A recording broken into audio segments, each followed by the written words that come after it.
A man was breathing heavily, relieved that he had finally defeated his foe. Running towards the Foil Village Guild, he shared with everyone how he had killed 2 slimes. Unfortunately, instead of being celebrated for his achievement, he was mocked for receiving injuries from an F-rank dungeon. The protagonist of the story was a level 10 adventurer, Loa Foil. While being laughed at by the other adventurers, Loa handed over the 2 magic gems he got from the slimes. Expecting to get 1,000,000 murs for the gems, Loa was disappointed to learn that he only got 3 murs. Since the money was not enough for Loa to even buy a meal, he asked for more. After his request was declined, Loa was left with no choice but to eat grass and bugs for dinner. The guild receptionist wanted to talk to Loa about his stats. Loa was once a level 25 adventurer, but his level was now 10.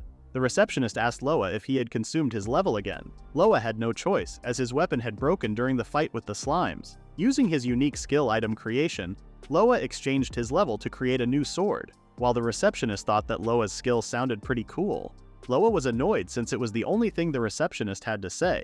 Loa had a hard time because he needed to consume levels, which meant that becoming a merchant was not feasible. Becoming weaker after creating items put Loa in a difficult spot as he also couldn't join parties. Loa was going crazy as he couldn't gain money or experience effectively, making his life a daily struggle fighting weak monsters. Out of nowhere, a gust of wind manifested between the receptionist and Loa. Recognizing the spell, Loa accurately guessed that it came from Carter, who mocked him for making small amounts of money. The other adventurers were mad at Carter for using magic inside the guild. However, Carter believed that no one could boss him around since his father ran the only item shop in the village, threatening the adventurers with not being able to buy healing items anymore. Mocking Loa for not being able to use magic, Carter explained that he only wanted to show his magic to Loa. Looking down on Loa's skill, Carter told him that his sword was not uncommon and could even be bought in their store. Loa was not affected by Carter's taunts and shared that he didn't dislike his skill. At a young age, Loa always viewed the items he bought with the little money he had as something precious. Gaining something by exchanging something precious like his level was worth it to Loa, as it also held meaning. Annoyed, Carter told Loa to stop acting cool. As Loa was about to leave, he was reminded by the receptionist about his money, which he immediately took, happily thinking of buying some salt. Although Loa had been advised not to use his ability, he was adamant about using it as he didn't have many options. Levels are not the only things needed to get stronger. An adventurer also needs skill points. When an adventurer levels up, they gain skill points, which lead to gaining new skills and magic.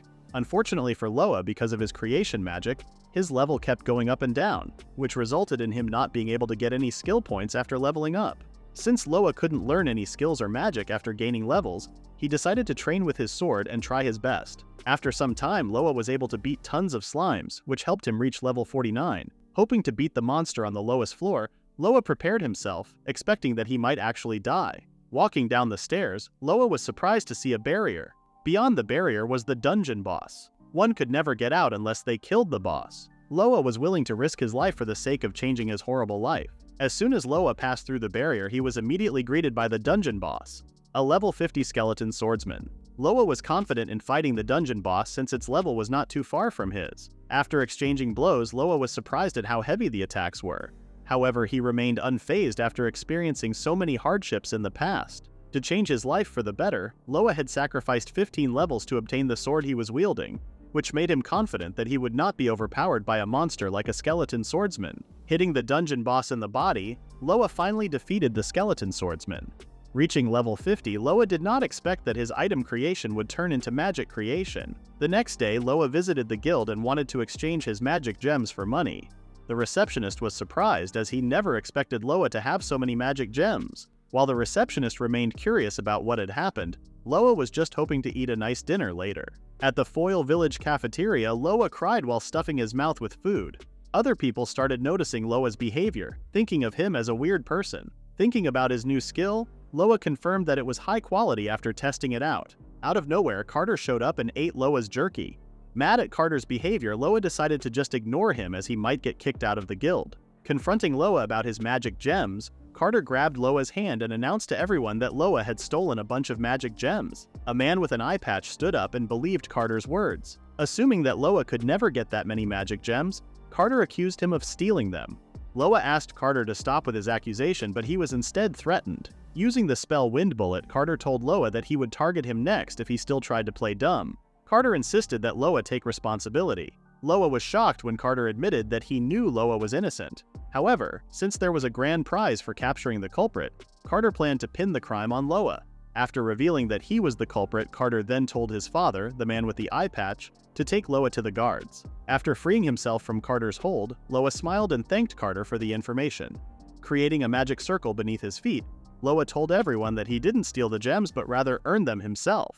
Surprised, Carter was puzzled as to how Loa was able to use magic. With his new skill, Loa was able to summon a weapon called Flame Spear.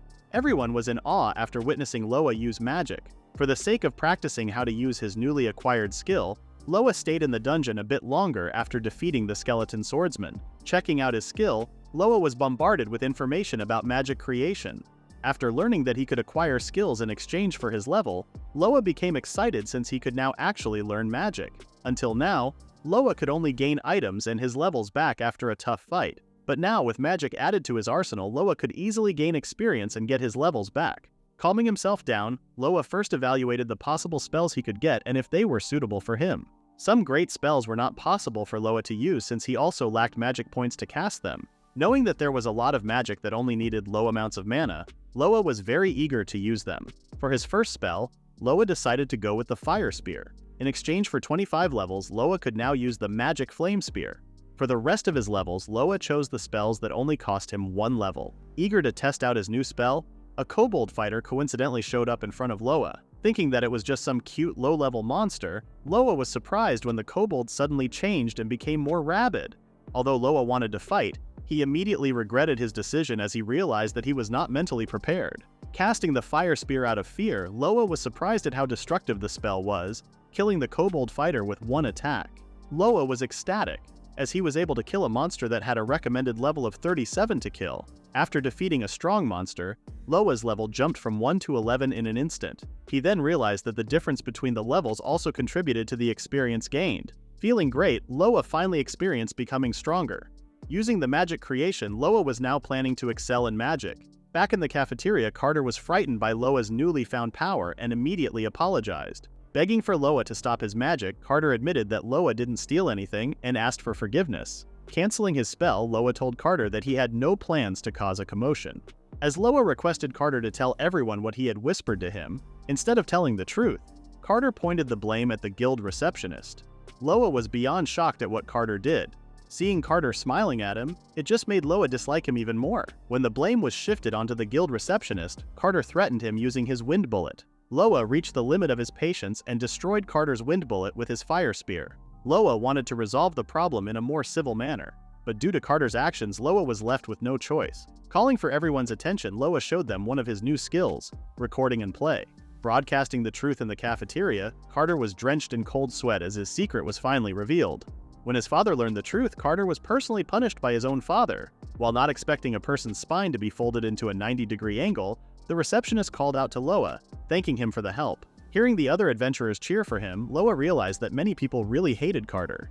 Realizing that people would no longer laugh at him as often, Loa thought that he could finally progress forward. The next day, Loa was bombarded with invitations from other adventurers, asking him to join their parties. Rejecting all of them, Loa explained that he had no plans of teaming up with anyone. Seeing how he received many invitations, Loa guessed that magicians were really needed in a party. When Loa fights with a party, the experience they gain is divided, which would be bad for Loa's skill. The best way for Loa to learn new magic was to gather experience and level up by himself. When the guild receptionist finally met Loa, he excitedly asked for his guild card. After being congratulated for being promoted to E rank, Loa was surprised. Thinking that Loa had forgotten how things work, the guild receptionist reminded him that an adventurer's rank is determined by their contribution to the guild and their actual strength. Because of Loa's actions the previous day, he had been acknowledged as an E-rank adventurer. Receiving his new bronze guild card, Loa closed his eyes, still in total disbelief of what had just happened. The guild receptionist expressed how he would miss Loa's F-ranked self,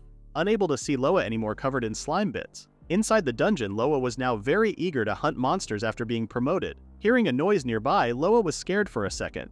An adventurer named Sonia was being scolded by her party for not being able to do her job properly. Seeing how uncoordinated the party was, Loa noticed how frail Sonia was and assessed that she was more suited as a rear guard instead of a tank. Loa wondered why everyone was getting mad at Sonia, even though she was doing a great job becoming the target. Not wanting to involve himself in others' business, Loa decided to leave. Too focused on the monsters in front of her, Sonia's party warned her of the monster that was behind her. Surprised, Sonia could only watch as the monster's attack was about to hit her. After learning that there was a monster behind her, Sonia closed her eyes, realizing that her defense wouldn't make it in time. However, she was surprised when the monster behind her was killed. Realizing that the monster was killed by magic, Sonia thanked one of her teammates. Taking the credit, the party's mage told Sonia that she should bow down to her for saving her life. Leaving the scene, Loa was glad that no one realized it was him who killed the monster. All adventurers are ready for danger, and since adventurers get so many rewards, they tend to get mad at people who try to step in to help. Not wanting to see Sonia get crushed to bits, Loa was left with no choice but to involve himself. While checking through his status, Loa noticed that his magic creation didn't overwrite his item creation, which meant that he had 2 unique skills. Exchanging 20 levels in order to create MP Restoration Medicine, Loa decided to use the rest of his levels to make magic. After choosing the item box, Loa found it very convenient as he could now store his MP Restoration Medicine in an alternate space. Eager to keep on leveling up and getting a bunch of medicine, Loa was able to increase his stock of medicine each day he defeated a monster. On his 4th day in the dungeon, Loa finally obtained his 100th MP medicine. Heading towards the lowest floor of the E-rank dungeon, Loa wanted to check what the boss looked like. Seeing that someone was already inside the boss room, Loa recognized that it was Sonia. Loa was surprised as he didn't expect the dungeon boss to be very huge. As Sonia could barely protect herself from the King Frog's attacks, Loa was curious as to where Sonia's party went. Knowing that Sonia wouldn't be able to win by herself, Loa was about to help her when he remembered that she was also an adventurer and was prepared for such dangerous situations. Thinking how similar they were, Loa believed that Sonia was also trying to change just like him. However, Loa admitted to himself that at some point, he also needed someone to save him. Although asking for help was pathetic, Loa didn't want anyone to see his weakness, so he decided to make himself believe that no one would save him. Loa did not want to hear his thoughts from anyone anymore. Shooting the fire spear right at the King Frog's face, Loa was able to protect Sonia from a dangerous attack. Recognizing that he couldn't kill the dungeon boss with a single attack, Loa summoned his sword. When Sonia finally regained her senses, Loa told her that he was just an adventurer passing by who also planned to defeat the dungeon boss. There was a huge gap between the Frog King and Loa, as he was just level 40 while the Frog King had a recommended level of 120. Although Loa acted cool in order to save Sonia, the dungeon boss's level was still much higher than his. Seeing that Sonia was incapable of moving, Loa was left with no choice but to fight the Frog King by himself. After evading the Frog King's attack, Loa was sure that he would have died in an instant if the attack had hit him. Thinking of ending the Frog King's life with his magic, Loa did not expect that he wouldn't be given a chance to activate his spell. Catching her breath, Sonia advised Loa to hit the Frog King right in the stomach, as it was the Frog King's weak point. After thanking Sonia for the information, Loa realized that fighting the monster with magic would be very difficult. However, since magic was out of the question, Loa decided to use items instead. Loa kept summoning multiple MP restoration medicines. However, they just ended up breaking every time the Frog King attacked him. Sonia advised Loa not to worry about the restoration and to focus more on the attacks. Loa remained focused and reassured Sonia that everything was going according to his plan. Incapacitating the Frog King by breaking an MP restoration medicine at its eyes, Loa took the opportunity, slid under the Frog King, and cast Flame Spear at its stomach. As Sonia was shocked by the spell Loa used, he then explained to Sonia that he wasn't trying to drink the potions, but rather used the potions to reduce friction on the ground and use the liquid to slide. Grateful to Loa for saving her life, Sonia then informed him that there were still shards of glass on his back.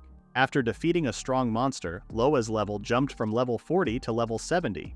Besides the level, Loa also received the title Foil the Dungeon Traveler, which gave him extra health points. Cheering that he gained many levels and a title, Loa turned around and saw Sonia unconscious. Realizing that Sonia was on the verge of death, Loa summoned a health potion. He then asked Sonia to drink the potion, but she refused as she felt that it was too luxurious for her. After reassuring Sonia about the potion, Loa then forced her to drink it, instantly healing her. Being saved by the same person twice, Sonia wondered how she should show her appreciation to Loa. Confused, Loa asked what she meant by twice. After witnessing Loa's magic, Sonia realized that he was the one who saved her from the hobgoblin. Not wanting to meddle, Loa apologized for his previous actions. Sonia revealed that she was very grateful for Loa saving her before. Since Loa already knew Sonia's name after overhearing her party, Loa decided to introduce himself. Not wanting to offend Sonia, Loa asked what happened to her allies. Sonia explained that while she was fighting, everyone suddenly abandoned her. Surprised that a party would abandon their member, Sonia explained that as a tank, she stepped inside the barrier.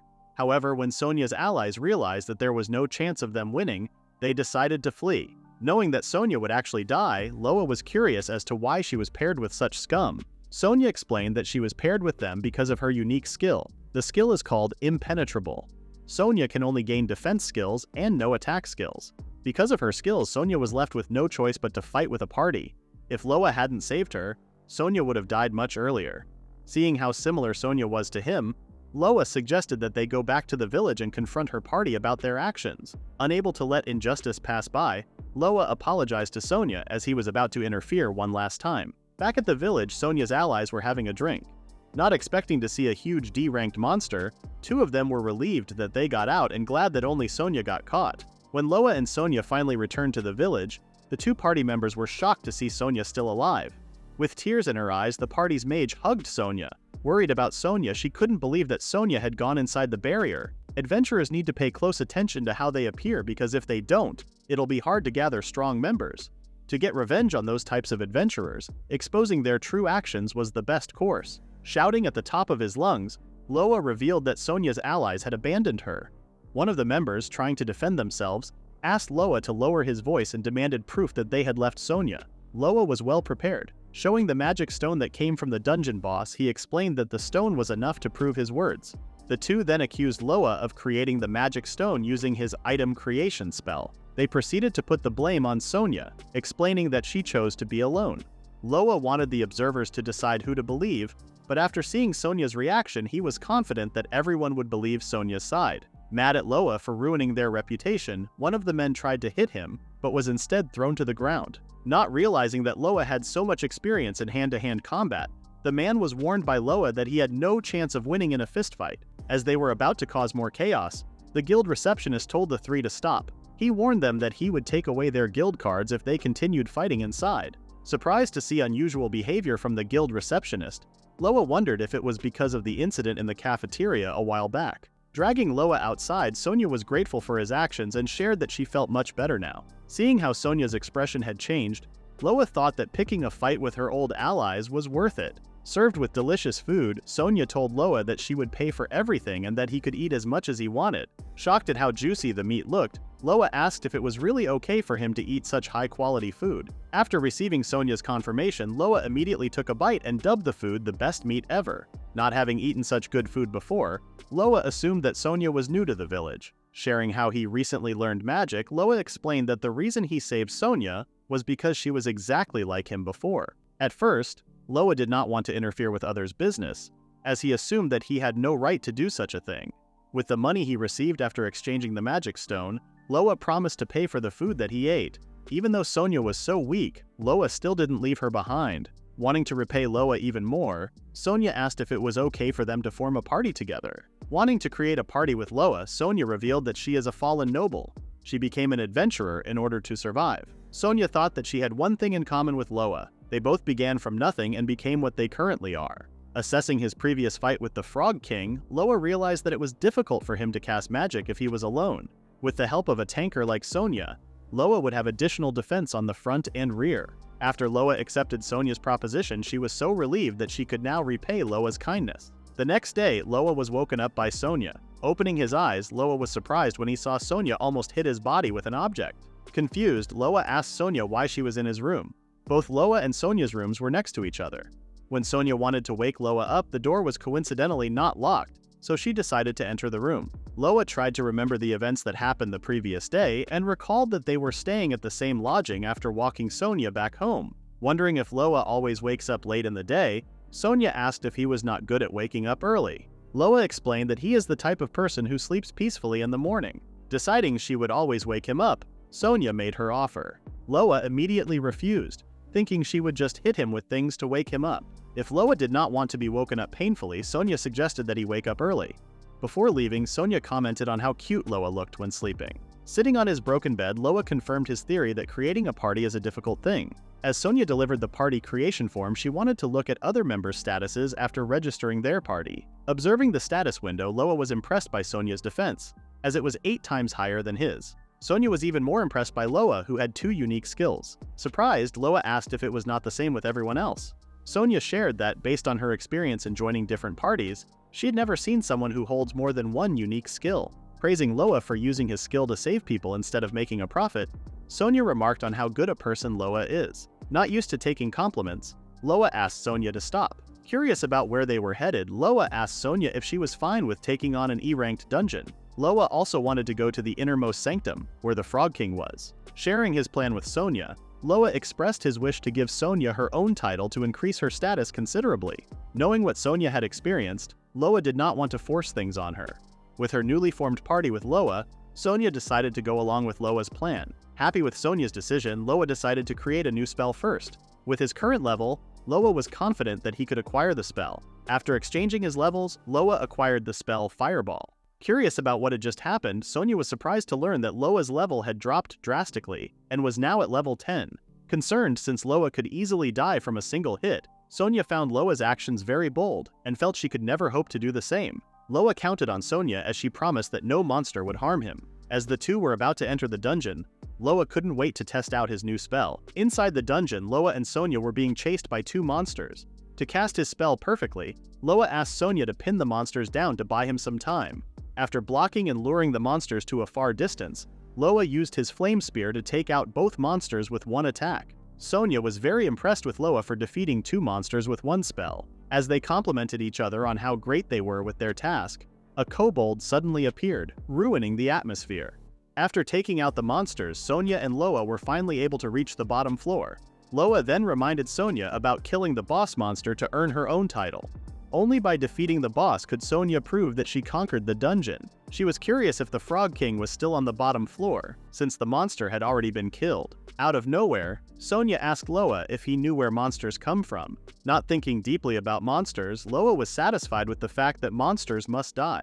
Sonia explained that monsters are born due to the magic particles in the air. The denser the particles, the stronger the monsters. It's very common to encounter strong enemies deep in a dungeon. This meant that if Loa defeated the Frog King, another Frog King might just spawn again. Seeing the barrier up again, Loa noticed Sonia trembling. Loa was able to calm Sonia down by reassuring her that he would never run away.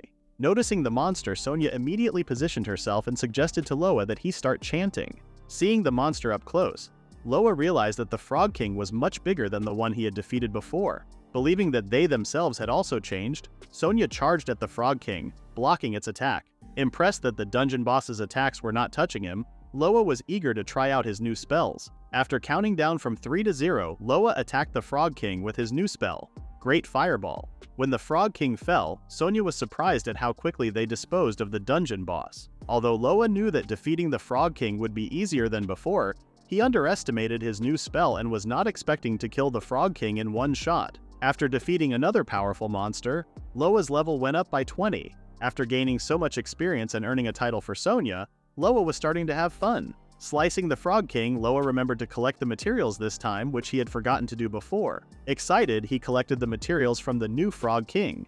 After gathering magic stones and the Frog King's skin, Loa placed all of them in his item box. Knowing that they would get a lot of money for the materials, Loa shared with Sonia that he would be leaving the village tomorrow to challenge a D-ranked dungeon. Sonia thought Loa's idea was great as she assessed that Loa's strength would only be wasted in the village. Since they were now past level 50, Loa was confident that the two of them could attempt D-rank promotions. Sonia agreed with Loa, but the problem was that they didn't know where to find a D-ranked dungeon. When Sonia suggested that they buy information from others as well as a map, Loa thought of a good place to get what Sonia suggested. Arriving at the item shop, Loa was greeted by Carter. Seeing Carter once again, Loa still found him pitiful even after his change in personality. As Sonia wondered if the item shop was the place Loa meant, she assumed that Loa was good friends with the owner. Praising Loa for having a girl in his party, Carter couldn't help but show his old self as he was so jealous of Loa that he wished Loa would die. When Loa asked Carter if they sold maps that lead to a dungeon, Carter changed his attitude and told Loa that they were sold out. However, Carter froze in fear when his father suddenly showed up, informing Loa that they had maps available and telling Carter not to call customers idiots. The item shop owner offered Loa the map he had used when he was an adventurer. Thinking that the map looked precious, Loa asked if it was okay to take it. Insisting on giving the map, the shop owner told Loa to accept it as an apology for his son's behavior. The shop owner also felt relieved knowing that his map would be held by someone strong. Since Loa and Sonia were looking for a dungeon, the shop owner suggested that they head to the city of Runbelk, which is in the northeast. After thanking the shop owner for the information, Loa told him that they would be leaving as early as tomorrow. The shop owner was eager to see how much Loa would have grown when they met again. The next morning, Loa, still sleepy, was being dragged by Sonia. Realizing that he was finally leaving the village, Loa remembered how he had gone through hell for a skill and questioned why his skill was appearing now. Thinking that his hard work had finally paid off, Loa could only thank the Foil village for taking care of him. During their journey, Sonia and Loa fought weak monsters and noticed that the magic particles had gotten weaker. Sonia advised Loa not to let his guard down, since there are rare cases where magic particles stockpile, resulting in a strong monster appearing. Their conversation was interrupted by a carriage headed towards them. Driving the carriage was a little girl asking for help. Surprised, Loa and Sonia realized that a monster was chasing the little girl. They decided to help her, thinking that the area they were in didn't have strong monsters, but they were met with misfortune. Both Sonia and Loa were shocked to find out that the monster Grizzly had a recommended level of 130 and was a D-ranked monster. Scared out of her wits, Sonia still offered to distract the large monster. After telling Sonia to calm down, Loa reassured her that she didn't have to do anything. With the distance between Loa and the monster, he had enough time to cast a powerful spell. The little girl driving the carriage was shocked after seeing the monster die in one shot. Successfully subjugating a strong monster, Loa was awarded a good amount of experience points, which resulted in him gaining 2 levels. Running towards Loa, the little girl hugged him since she was so scared. Introducing herself as Masha, she then shared how she thought that the grizzly would nibble her from head to toe. Sonia informed Masha that her behavior was very rude to someone who had saved her life and offered Masha a napkin to wipe her tears. Surprised at how kind Sonia was, Masha thanked her for the napkin. Masha shared that she was a traveling merchant. Since she was too familiar with the route, she had ended up letting her guard down and didn't notice the magic particles that were piling up. Masha told the two that she was headed to Runbelk but somehow took the opposite direction instead. Surprised, Loa shared that they were also headed to Runbelk. Loa asked Masha to give them a ride on her carriage, but Masha couldn't because her carriage was already full. Loa told Masha that it was not a problem. Using his skill item box, Loa took Masha's items and placed them in his item box. Seeing Masha panic, Loa asked her to calm down and explained that he didn't erase the items but just placed them inside his item box. Amazed with the item box, Masha asked if mages could do that skill. Seeing that the carriage now had more space, Loa thought of a good idea.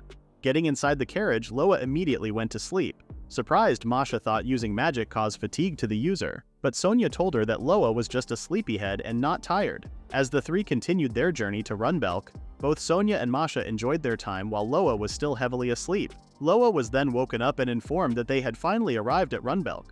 Loa was amazed after seeing so many buildings and people in one place. Guessing that it was Loa's first time in Runbelk, Masha shared that there were also many adventurers in the city taking requests. After thanking Masha, Loa got off the carriage and returned Masha's items to her.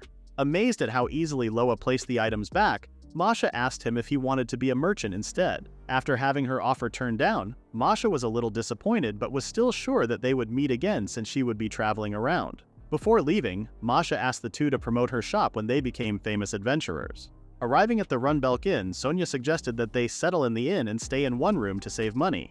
However, Loa insisted that they take 2 rooms as he wouldn't be able to sleep. Revealing that the reason for his lack of sleep was Sonia's cuteness, the innkeeper started to get mad at the two, thinking that Loa and Sonia were just there to flirt and not get a room. Loa explained that they could earn their stay at the inn since they would be off tomorrow to enter the dungeons. Loa reassured Sonia that she didn't have to worry about money, as they would exchange the drops they got for money. Sighing, Sonia was a bit disappointed since her tactic didn't work. Confused, Loa thought that he was acting like a gentleman but got a sigh instead, making him wonder if Sonia's stomach was hurting. The next day, Sonia greeted Loa with a good morning and shared that she had gotten some information from the guild while Loa was sleeping. Sonia informed Loa that there was a D-rank dungeon in the area. After guiding Loa to the location, the two arrived at the Runbelk D-rank dungeon. Noticing the change in atmosphere, Sonia guessed that the atmosphere also changes with the dungeon rank. Entering a D-rank dungeon for the first time, Loa couldn't hide his excitement. Sonia asked Loa that if things turned bad, he would escape even if it was just him. Commenting that her life belonged to Loa, Sonia told him that she was always ready to sacrifice her life for him. However, Loa responded that he didn't need that and that he would never abandon her. Entering the dungeon, Loa thought the place looked normal. Masha then shared that the dungeon used to be an underground sewer. The attributes of monsters depend on the environment, which means that the monsters in the dungeon are mostly water element. There are advantages and disadvantages to each element. An advantage over the enemy's element means that they take twice the damage, while the disadvantage is that the damage is halved. Since Loa's spells are fire element, he was not sure if he could beat the monsters with 2 shots. Never having met a water element monster, Loa was excited to learn how to fight them. Sonia spotted a monster and recognized it as an armored crab.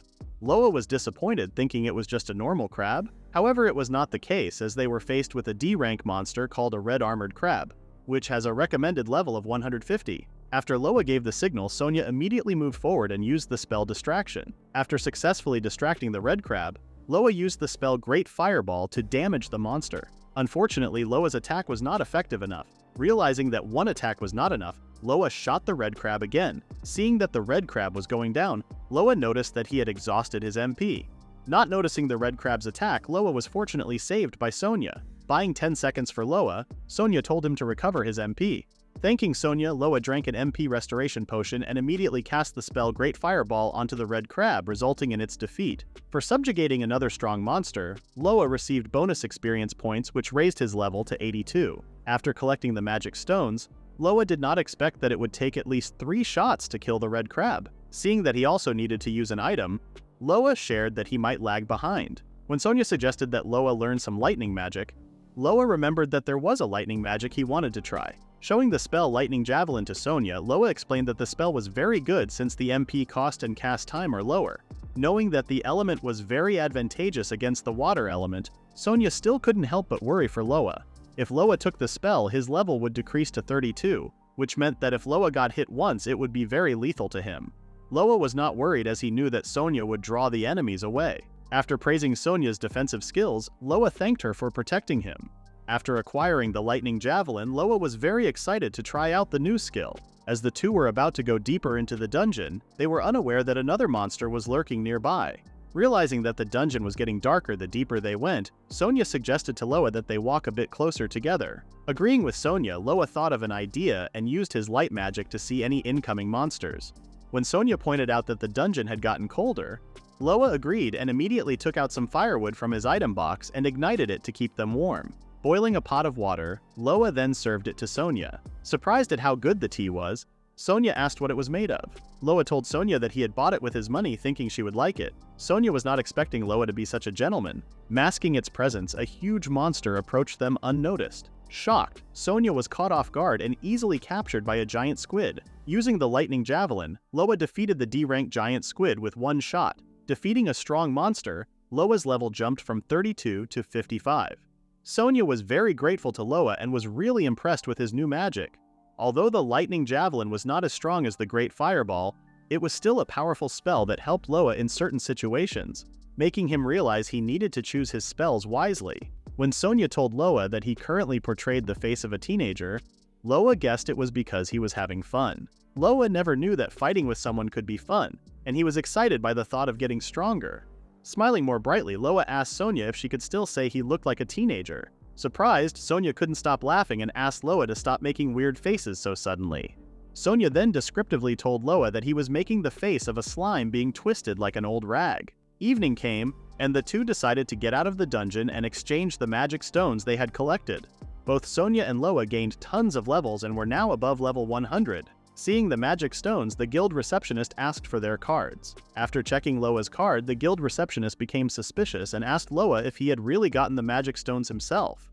Realizing what she meant, Loa clarified that he hadn't stolen the magic stones. When the guild receptionist asked them to wait while she called for an appraiser, Loa wondered why people always doubted him. Wondering if he really looked weak, Sonia comforted Loa, telling him that wasn't the case. Sonia then shared her theory, that they got more magic stones than expected, even though they had just arrived in town. As Sonia was busy praising and shaking Loa at the same time, the guild receptionist finally returned with the appraiser. After checking the stones, the appraiser stared at Sonia and Loa. Changing his expression in an instant, the appraiser announced that the magic stones were good for exchange, explaining that the stones were freshly picked and couldn't have been stolen. Admitting her mistake, the guild receptionist apologized, explaining how Loa's rank usually never brought in so many stones. As Loa realized that he might have hunted too much, Sonia suggested they slow down with hunting in the next town. As an apology, the guild receptionist bought the magic stones at a higher price. When the appraiser asked Loa if he really needed that much money, Loa responded that it was for lodging. Sharing how he had leveled up so much in one day,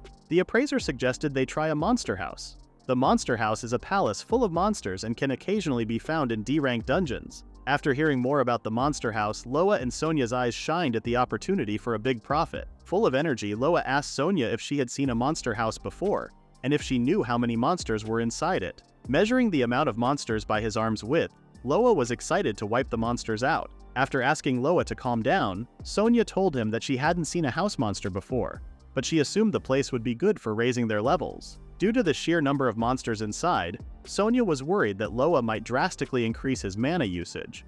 Concerning multiple monsters, Loa shared that he found a decent spell last night that was good against them. The spell is called Thunderstorm, an AoE spell with extremely high base damage, but it requires an exchange of 150 levels. Although the spell itself was amazing, Loa's problem with it was that it had a high MP cost and long chant time. Additionally, Loa didn't have enough levels to acquire the spell. Sonia understood what Loa meant since Loa was currently at level 101. Since they were not in a rush, Loa suggested that they grind some levels at their own pace. As for the MP issue, Loa saw good equipment that would help him. After showing the Ring of Magic to Sonia, she was amazed by the item's effects, but was more amazed by Loa's item creation spell. Gaining 400 additional MP, Loa thought the item would be worth it in exchange for 50 levels. After creating the Ring of Magic, Loa showed it off to Sonia. Seeing Loa's beautiful hand, Sonia commented on how the ring complemented Loa's hand. As the two were too focused on their conversation, they did not notice the giant squid behind them. When they finally saw the giant squid, Loa immediately took it out with the lightning javelin. To raise their levels, the two were inside the dungeon for quite a few days. On their first day, they fought another giant squid, which helped Loa return to the level above 100. As Sonia reached level 130, she stopped acquiring bonus experience from slaying monsters around level 150. On the second day in the dungeon, the two reached level 150. They then disbanded the party so that Loa could hunt monsters alone and increase the experience he gained. On the third day in the dungeon, Loa thought he could finally get the Thunderstorm spell when he realized he was a level away. Knowing that he'd return to level 0 if he exchanged his level for the spell, Loa obliterated the red armor crab in front of him, which was enough to raise Loa's level to 151. After exchanging his levels for the Thunderstorm spell, Loa became excited again. Although Loa's level dropped to level 1, he was not sad, as he still had enough mana because of the Ring of Magic. As Sonia was eager to see the Thunderstorm spell, Loa suggested they reassemble their party again. However, Loa was confused when he couldn't send his invitation. Sonia guessed that the reason they couldn't reassemble the party was because of their level difference. Left with no choice, Loa had to raise his level once again, and reassured Sonia that she would get a chance to see the spell. Excited, Sonia promised Loa that she would bring him some monsters. Grateful for Sonia, Loa suggested that she bring at least 3 or 4 monsters. Thinking to himself, Loa didn't believe he could earn so many levels in just 2 days. Loa wondered what level of monsters he could now defeat with his current abilities. Eager to try the spell out, Loa's attention was called by Sonia. Thinking that Sonia only brought around 2 monsters, Loa was surprised when he saw a total of 8 monsters incoming. Starting with his chant, Loa ordered Sonia to run towards him. As the spell was an AoE spell and had a 7-second chanting time, Loa was worried that he might hit Sonia if he missed his timing.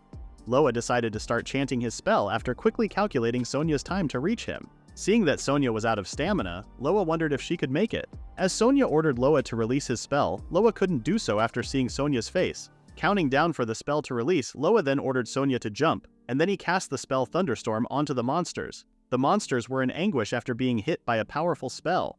Taking out 8 monsters, Loa was bombarded with notification windows. Seeing his window status, Loa was very satisfied after jumping from level 1 to level 112. Sonia was again impressed with Loa after he took out 8 monsters with just 1 spell. Glad to see Sonia safe, Loa did not expect that Sonia would make a blunder, for which Sonia then apologized.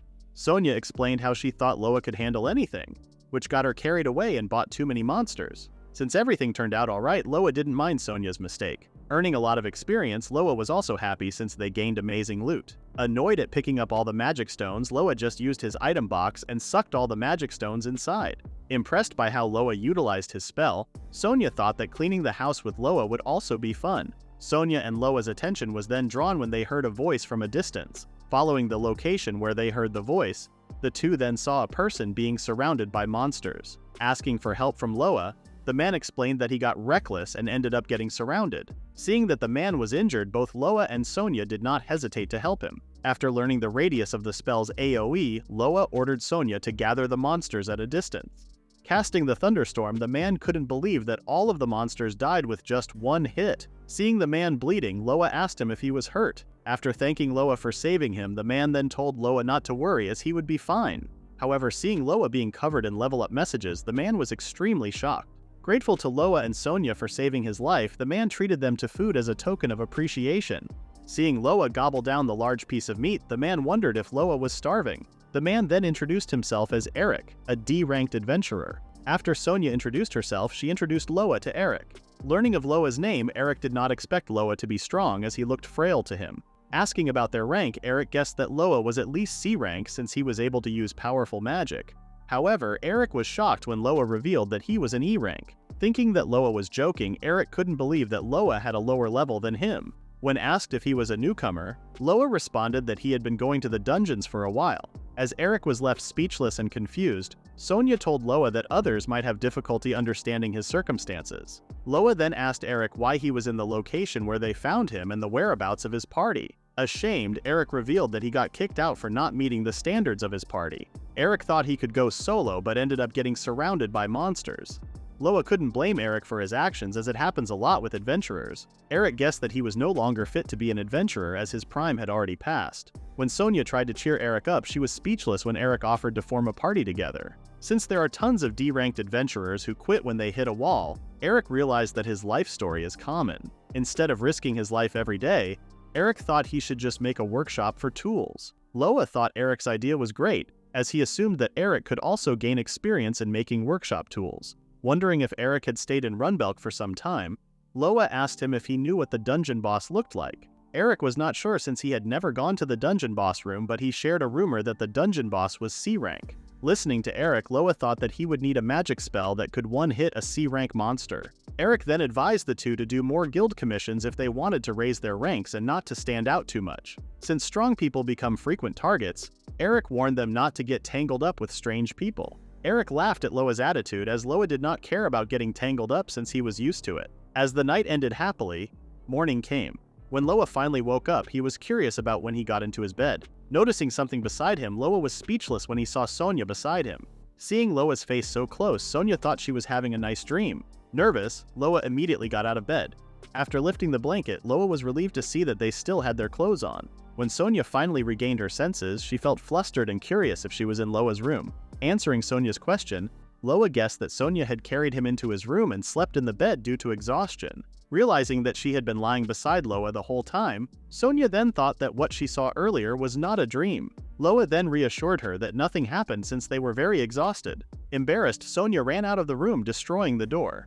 Loa was sure that he had made a gentlemanly response. However, he still couldn't understand a girl's heart after seeing Sonia smash the door for some reason.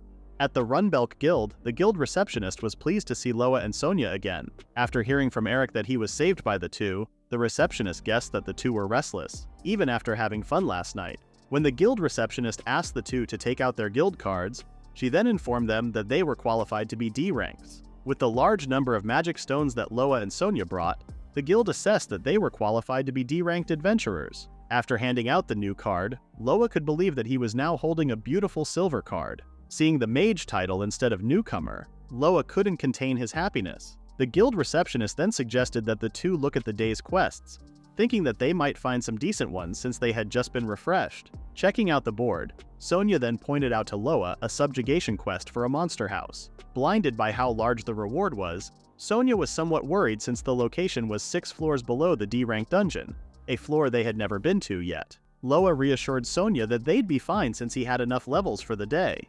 Sonia and Loa were suddenly interrupted by a group of adventurers. Commenting that it was too early for Loa and Sonia to take on the job, the man told them that the request was theirs. Loa asked the group who they were to say that Sonia and he were not ready to take on the request. Curious about the rumored duo that was mentioned, the man shared that Loa and Sonia were the topic of conversation for adventurers recently. A party with a tank that never attacks, and a mage that one-shots everything. Seeing Sonia's expression after hearing the rumor, Loa told the man that they would not be accepting the quest, as they had been aiming for a monster house for a long time. Repeating his words to Loa, the man tried to take the quest away but was unable to do so because of Loa's fast hands. The man's companion then stepped in and asked him to calm down. Before leaving, they apologized for interrupting Loa and Sonia. Inside the D-ranked dungeon on the 5th floor, Loa had been successfully taking out the monsters with one shot. Unbeknownst to the two, the man, known as Jake, and his companions were stalking Loa and Sonia. Jake's intention for stalking the two was to laugh at them for making light of a monster house. Waiting for the two to cry their eyes out, the woman shared her opinion that what Jake hoped for might not happen. After witnessing Loa take out monsters with one shot, the woman assessed that Loa was using spells that even higher-ranked mages couldn't use. Humbly accepting that Loa might be a better mage than her, the woman complimented Loa for his looks. Not impressed that Loa could use a bit of magic, Jake couldn't stand that low rankers were being compared to them, who were number 1 in Runbelk. As they finally arrived at the 6th floor, Sonia asked Loa if he was now above level 150. Since they would be leveling up a bunch, Sonia suggested to Loa that he use some of his levels to get more skills. Agreeing with Sonia, Loa wanted to get the skills he had been keeping an eye on. The first was the skill Lightning Flash, the second was the item Mithril Sword, and lastly was the skill Body Strengthening, all of which cost above 150 levels. In order to use Lightning Flash, Loa still needed to have an attack stat of 500. Since he currently had 130 attack power, Loa decided to make the Mithril Sword instead. Magically creating the sword, Sonia found the process to be very cool. Loa looked so cool that Sonia commented how Loa did not look like a level 2. Since Loa was now about to grind back the levels, he told Sonia that he would have to disband the party for a quick second. After Sonia agreed, the two then entered the monster house. Seeing a swarm of huge monsters in one place, the two immediately felt the pressure. Sonia asked Loa to finish the monsters with Thunderstorm. Promising Sonia that he would protect her, Loa refused as he wanted Sonia to run away if things went differently than planned. As Loa lured the monsters in his direction, Jake and his companion were surprised by Loa's actions, in total disbelief that Loa would lure the monsters his way. As Loa started his spell chant, Sonia was just observing from a distance, counting down Loa's spell. As the monsters were now very close to Loa, he released the thunderstorm onto the monsters, taking them out in one shot. Jake couldn't believe what he just saw and now wished to know more about Loa. Always having the best feeling after defeating many monsters, Loa's body tingled as new power surged through him. Seeing his level still rising, Loa was beyond amazed. As Loa finally received the total amount of experience from the monsters he killed, his level jumped enormously from 1 to 170. Aside from the experience that Loa gained, Sonia also pointed out the many materials they could harvest. Realizing they couldn't grab everything, Loa suggested to Sonia that they take only the rarest materials. The bowl-cut member of Jake's party was still in awe after witnessing the total annihilation of the monster house with just one hit. Although it was quite frustrating for them, the bowl-cut man told Jake that it was their loss. However, the prideful Jake did not admit defeat, but instead requested a duel with Loa and Sonia. Shocked, the bowl-cut man believed that Loa was entirely on a different level, and that requesting a duel was not logical. Knowing the dungeon better than anyone else, Jake pointed out that they had a better chance if they fought around the rules. Proclaiming themselves as the strongest team if they beat Loa and Sonia, Jake praised his intelligence. However, the bowl-cut man did not agree with Jake, as he believed Jake was not the brains of the group, but rather the muscle. Realizing he couldn't convince Jake otherwise, the bowl-cut man suggested they make the rules if they end up dueling. When Jake asked the girl in their party, Dory, if she was fine with the suggestion, they could tell Dory wasn't listening as she was too busy admiring what she saw.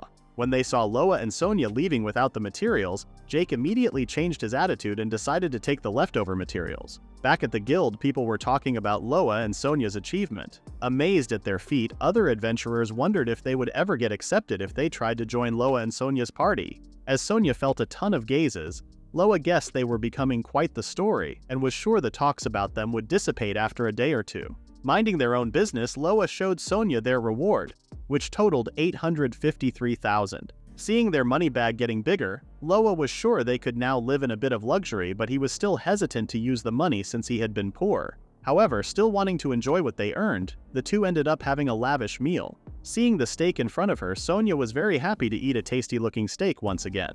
When Sonia noticed that Loa was silent, she asked what was wrong. Holding the fork and knife incorrectly, Loa boasted how he had changed to a better version of himself, relinquishing the life of being poor. Noticing Loa's mistake, Sonia asked if he knew how to use a fork and knife.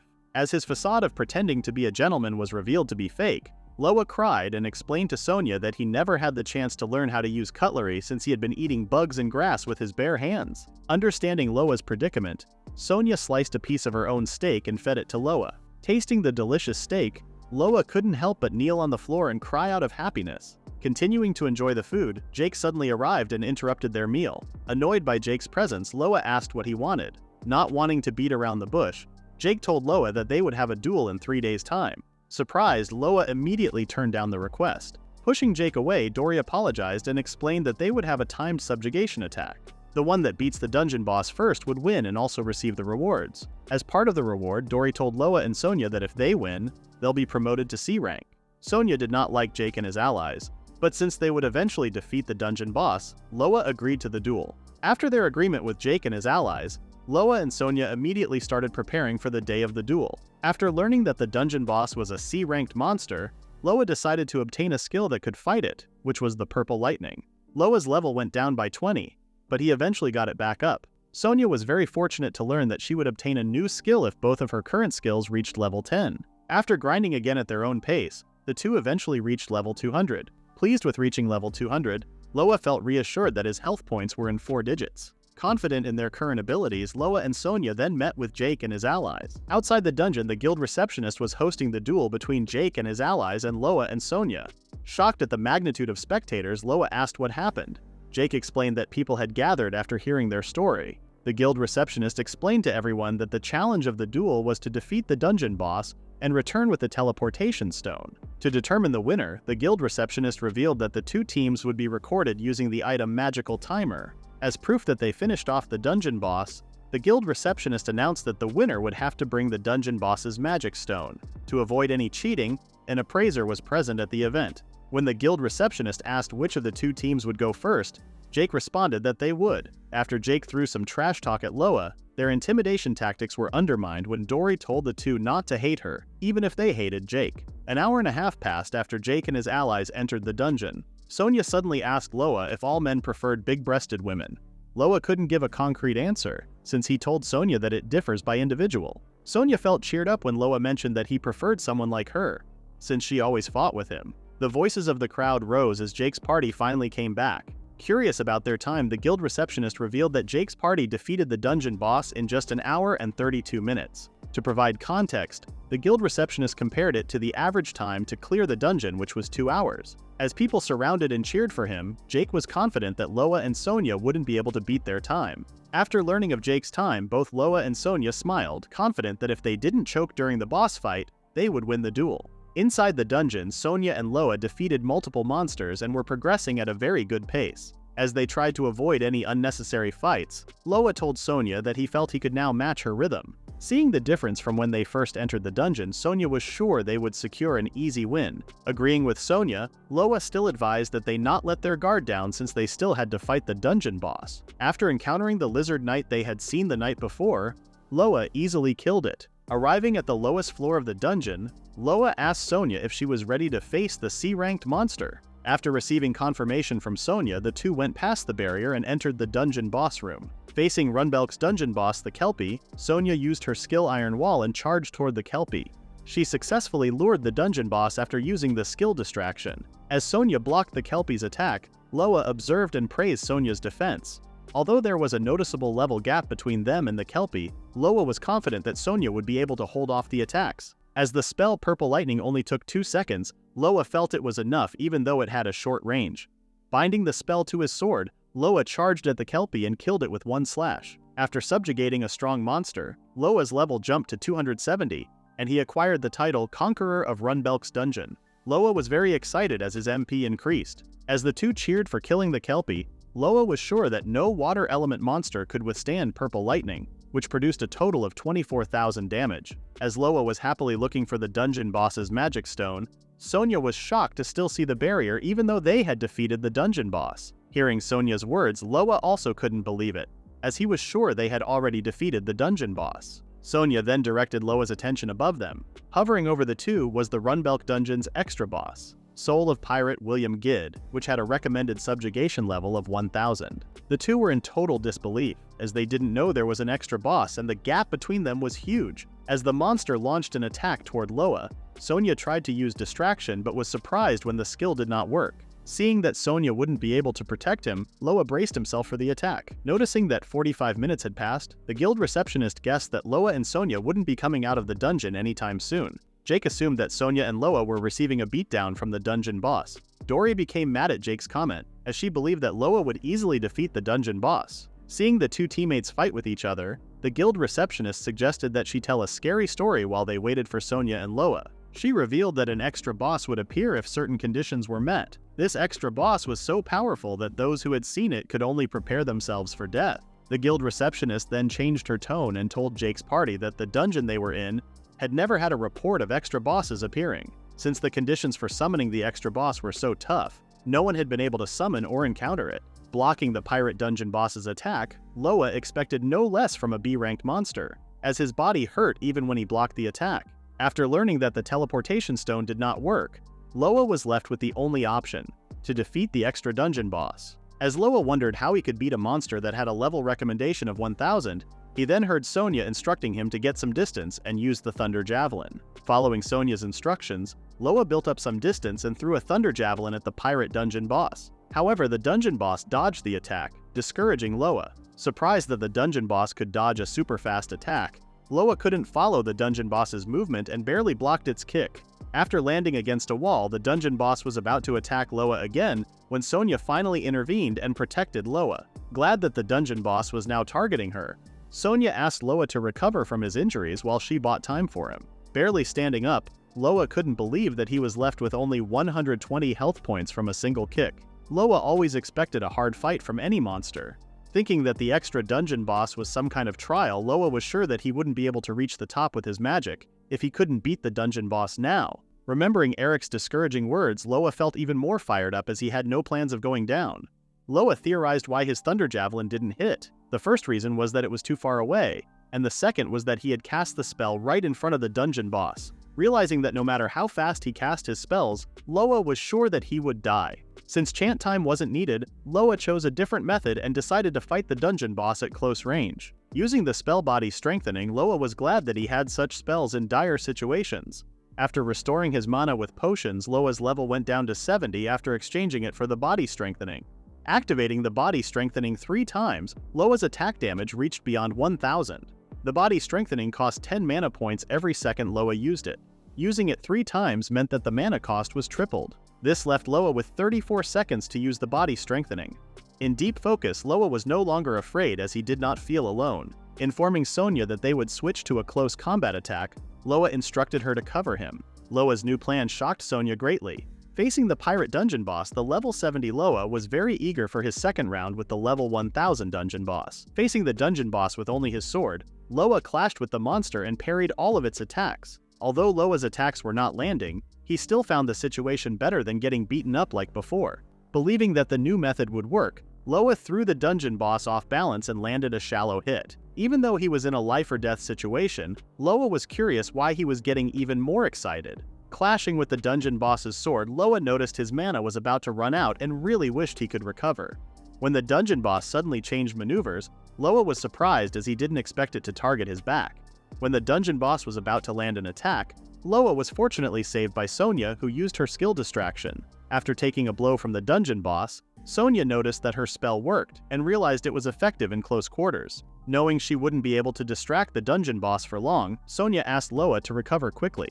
Grateful to Sonia, Loa realized that they would have to settle the fight before Sonia ran out of energy. Recovering all of his mana, Loa finally memorized the dungeon boss's attack pattern. Since the dungeon boss aimed for high accuracy hits, Loa seized the opportunity and landed a clean strike on it. After having its arm sliced off, the dungeon boss tried to reach for its sword with its other hand but was stopped by Sonia as she held onto the monster. After ordering Loa to chant, Sonia was overpowered by the dungeon boss and took a direct hit. Redirecting its attention to Loa, the dungeon boss charged towards him, but was gravely mistaken, as it took the skill Purple Lightning head-on. As the dungeon boss's face was sliced in two, Loa then asked the monster how it felt to be killed by a D-ranked adventurer. With tears in her eyes, Sonia was very glad that Loa was okay. Unable to believe that they actually defeated a B-ranked monster, Loa commented on how his magic creation spell was one messed up skill. Thankfully, Sonia saved him, but Loa was still bothered by the level up notification that wouldn't stop.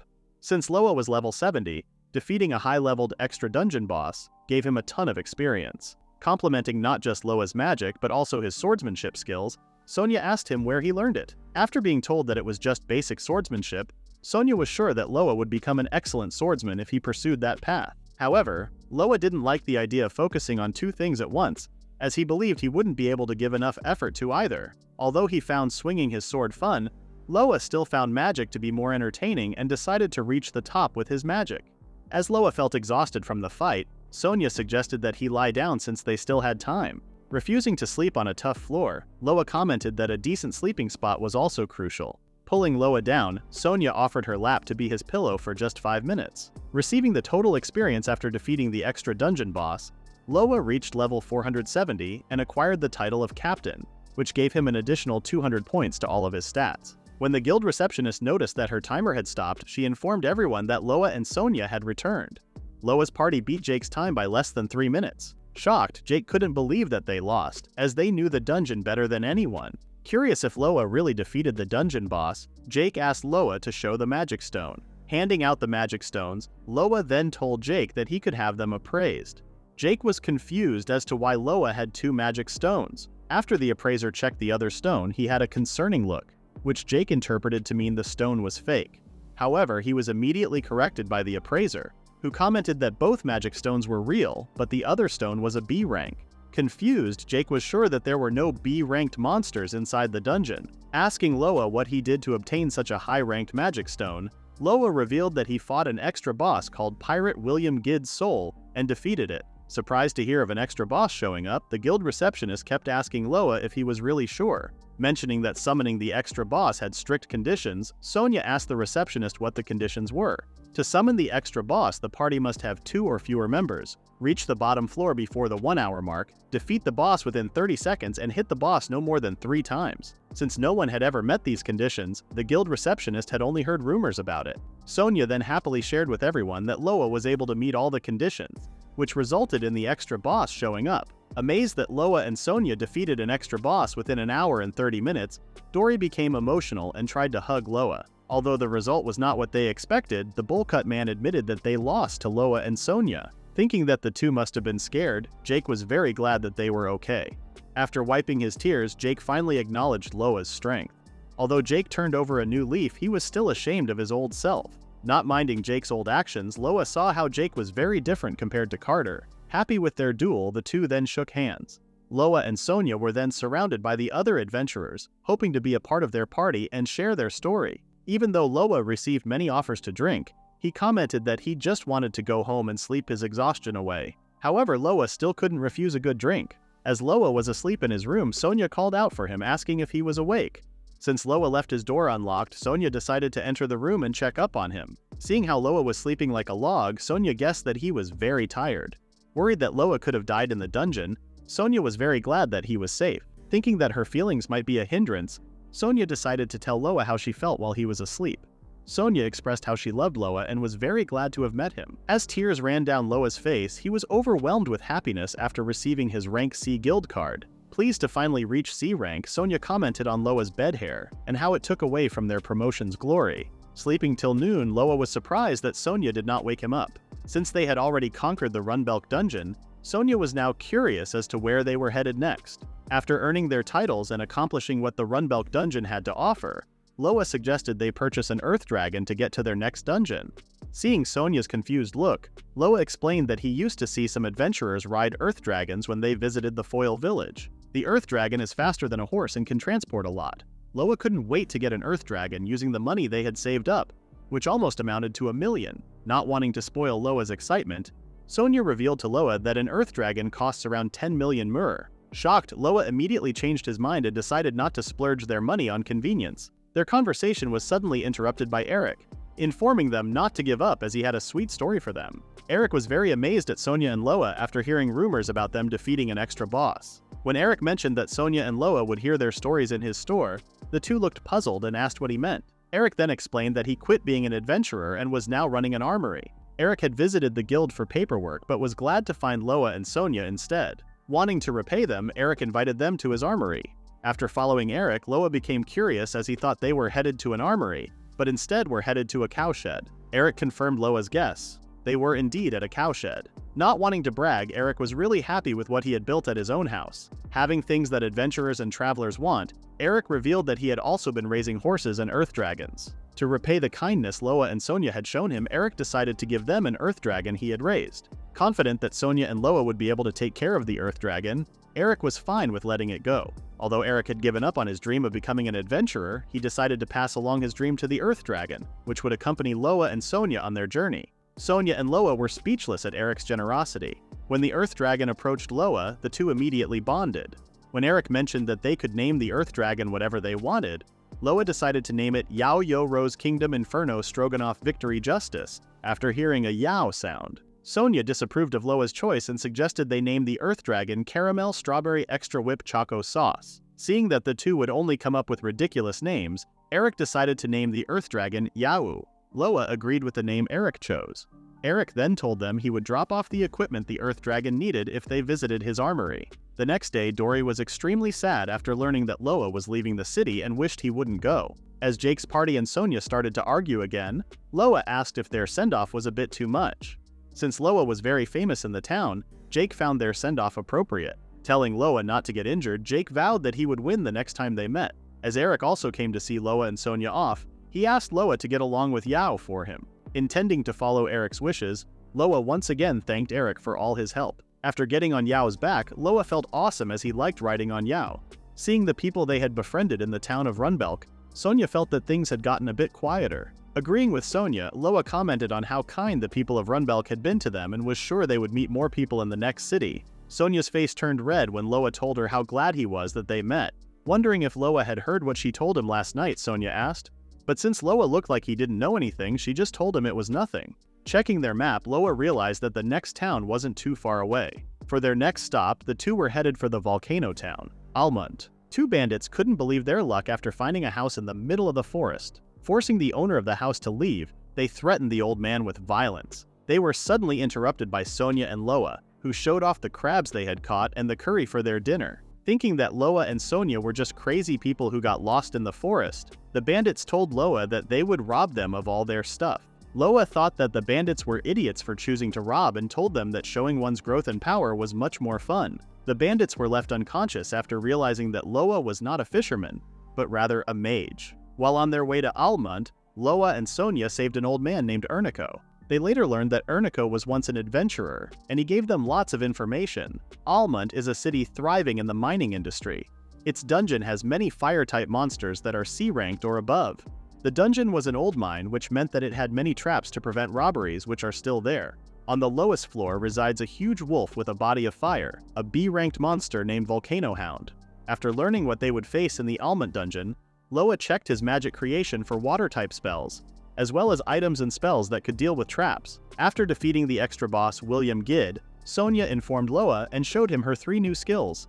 Impressed with Sonia's skill reaching the max level, Loa was sure that if Sonia strengthened her new skill called Poisonous Shield, it would give them additional damage. Checking his magic creation, Loa saw the spell Water Blade and liked it as his first water spell. After trading 150 levels, Loa acquired the Water Blade.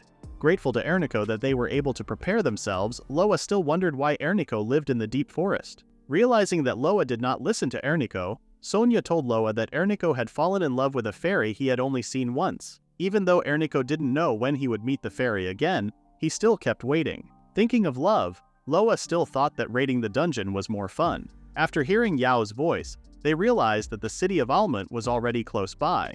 Walking in the streets of Almont, Loa noticed that the city had a unique scent. Sonia guessed that what Loa was smelling was the city's hot springs, as the place was also popular for them.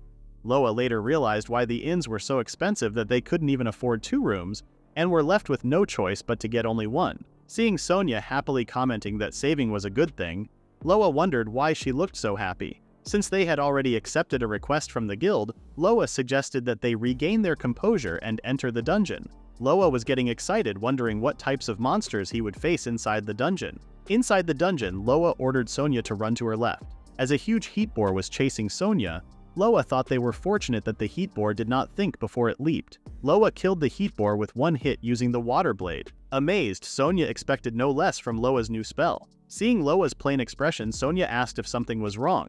Loa explained that he was confused about why his level didn't go up, but then realized that he had the same subjugation level as the heat boar. Always experiencing leveling up, Loa felt weird since he had always fought monsters that were stronger than them. Since the monsters are much stronger on the lower floors, Sonia suggested that they proceed with caution. Based on Ernico's information, Sonia reminded Loa to be careful of the traps. Unfortunately for Sonia, she accidentally activated a trap. Instead of getting injured, the random smoke took Sonia's equipment, leaving her in her undergarments. Seeing Sonia almost naked, Loa looked very puzzled as to what had happened. Loa told Sonia to remain calm and assured her that he could barely see her whole body due to the smoke. Looking away from Sonia, Loa suggested that she pick up the things that had flown away. Confused by what Loa was saying, Sonia then realized that her clothes and equipment were gone. Her scream echoed throughout the city. Sonia was curious about why her equipment had flown away, but Loa couldn't give an answer as he only knew that the smoke trap had removed her gear. Crying out that she wasn't wearing her cuter underwear, Loa was surprised that Sonia was more worried about her underwear. Requesting Loa not to look while she put her clothes back on, Sonia froze in fear as she looked up and saw a giant turtle close to her. Loa immediately cast body strengthening 3 times and used the water blade to kill the giant turtle. As level up messages finally appeared, Loa reassured Sonia that he was looking at the notification windows and nodded her. After putting her clothes and equipment back on, the two left the dungeon and exchanged the magic stones and heat boar skin they had obtained. As the two spoke for a moment, they couldn't help but feel the awkwardness between them. Loa apologized to Sonia as he thought he could make a decision after looking at the place, but he later realized that they had the item Ring of Detection that enables the user to see through traps inside a dungeon. Since Loa had enough levels, he decided to make 2 for each of them. Sonia asked Loa if he was sure, as his level would go back down to 77. Loa was not worried, as he was confident that he could earn back his levels. Loa also preferred to have a lower level rather than having their stuff fly around. After receiving the Ring of Detection, Sonia thought that it was very beautiful and thanked Loa for giving her one. Later that night, Sonia took a dip in one of the city's hot springs. Pleased with how good the hot spring was, Sonia guessed that the inn was expensive due to its open-air bath. Sonia told Loa that she'd enter the bath the next morning, but since she couldn't sleep, she decided to just do it right away. So many things happened in one day. Sonia was somewhat fine with Loa seeing her half-naked. Seeing a person's silhouette, Sonia said that the person had a beautiful build.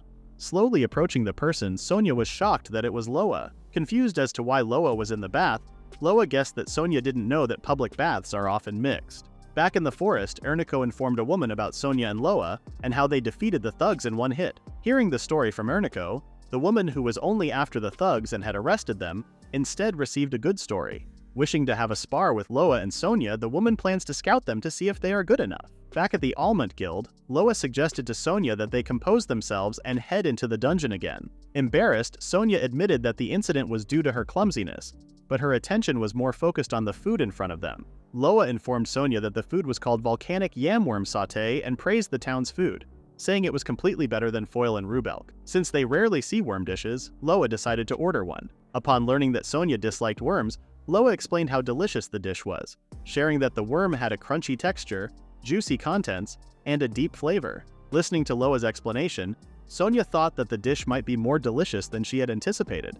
Persuaded by Loa, Sonia ate the volcanic yamworm sauté. Unfortunately for Sonia, she couldn't handle the thought of the worm inside her mouth, and her legs immediately went numb.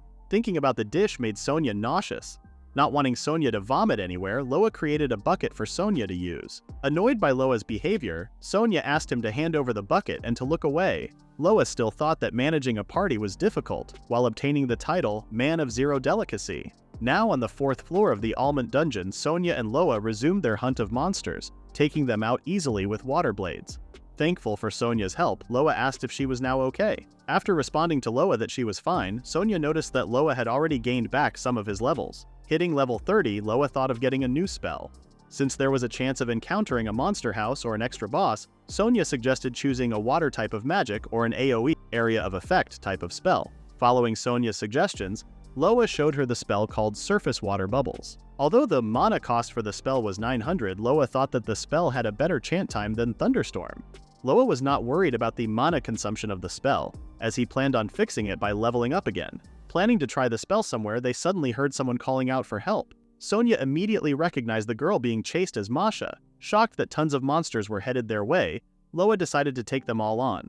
Casting body strengthening, Loa surprised Sonia by suddenly carrying her and moving her to a safer place. Observing the situation from higher ground, Loa did not expect Masha to be so quick, which made Sonia guess that Masha had some type of skill. With Masha's speed, Loa was not worried about hitting her with his spell. Casting Surface Water Bubbles, Loa killed all of the monsters that were chasing Masha in a matter of seconds. Surprised that all of the monsters died in just one shot, Masha wondered who saved her. Within her knowledge, Masha suspected that she knew the person who saved her. Tripping over herself, Masha heard a familiar voice and knew that Loa was the one who saved her. Raising her head, Masha thought that she might have been mistaken as she couldn't see Loa's face due to the level up messages blocking his face. Not seeing each other for a long time, Masha thought that fate led them to each other, as she was once again saved by Sonia and Loa. With her face full of tears, Masha hugged Loa and thanked him for saving her again. Sonia reminded Masha that she should not hug someone with an ugly face. Handing over a napkin, Sonia suggested that Masha wipe her tears since her beauty would be wasted.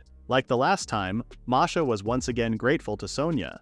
Knowing that Masha was not an adventurer, Loa was curious as to why she was inside a dungeon. Masha explained that she had some problems with her merchandise not selling, so she decided to become a transporter to earn some quick money. A transporter is a job where the person carries materials that adventurers pick up. Since Loa uses his item box, having a transporter was not relevant. With her unique skill, excellent luck, Masha was trying to leverage it for her job that day, but she ended up getting separated from the party that hired her. Loa was surprised that Masha ended up getting separated after witnessing how quick her movements were. Embarrassed, Masha guessed that she must have been daydreaming. Their conversation was suddenly interrupted by the adventurers who hired Masha. Wondering where Masha ran off to, the adventurers were far more worried about the materials they wouldn't be able to get, rather than Masha's well-being. Relieved to know that they didn't have any rare materials that Masha was carrying, they then informed Masha that they would not be paying her for the day. Depressed, Masha admitted that it was her fault in the first place for losing her way. The adventurers reassured Masha that they would still hire her, but the rest would depend on her performance as a transporter. Loa felt something was off. He had no say if Masha really did get lost, but after witnessing how fast she was, he was sure that Masha should have been able to catch up and stay close to her party. When Loa asked Sonia to pay for Masha's food for the day, Sonia did not expect the request but still agreed and asked what he planned to do. Thinking of something dumb, Loa promised that he would be back and suggested that Sonia grab some yam worm sauté for herself. Meanwhile, the adventurers who hired Masha were mocking her for not noticing their actions and even apologizing to them. Thinking that Masha was now indebted to them, the group guessed that they could cut Masha's pay the next time they hired her. Hearing the group's nasty plan, Loa was able to confirm his theory. Appearing in front of the adventurers, Loa told the three that he recorded their conversation with his spell. If they did not wish for their conversation to spread, Loa advised them to pay Masha for her transport. Mocking Loa for playing hero, the three then told him that his actions would lead to him getting hurt. Having his neck wrapped in the man's arm, Loa was told that he wouldn't be able to win in a 3 versus 1 match. They then threatened Loa to delete the recording. Using body strengthening to release himself, Loa jumped really high and stomped one of the adventurers in the face. Seeing that Loa was running away from them, the remaining two immediately followed after. Hiding behind a wall, Loa surprised one of the two adventurers by knocking him out with one punch. Loa knew that he wouldn't win if it was 3 versus 1, so he decided to defeat the adventurers one by one. The remaining adventurer remained unfazed as he believed that Loa, a mage, could not use his magic in such a tight space. The adventurer mocked Loa for not noticing where he was headed. As the adventurer thrust his sword, Loa moved forward, dodging the attack. Knowing that the tight space would make it difficult for a swordsman to swing his sword, Loa anticipated that the adventurer would use a thrust attack. Countering the adventurer, Loa used his secret skill Inferno Stroganoff and blessed the adventurer with his victory punch. The adventurer still had the strength to ridicule Loa's naming sense after landing on the floor. Loa then asked the adventurers to apologize to Masha later. Loa then saw someone staring at him, praising his movements. As Loa was about to ask who the lady was, he was instantly forced into a wall. The lady introduced herself as Meryl, a knight from the Kingdom of Drum's royal capital, Norheim. Meryl invited Loa to join her squadron, making it clear that she would not let him go if he said no. Surprised after receiving an offer out of nowhere, Loa strongly told Meryl that he would not buy her expensive paintings, and made it clear that he would beat up the people she would bring after.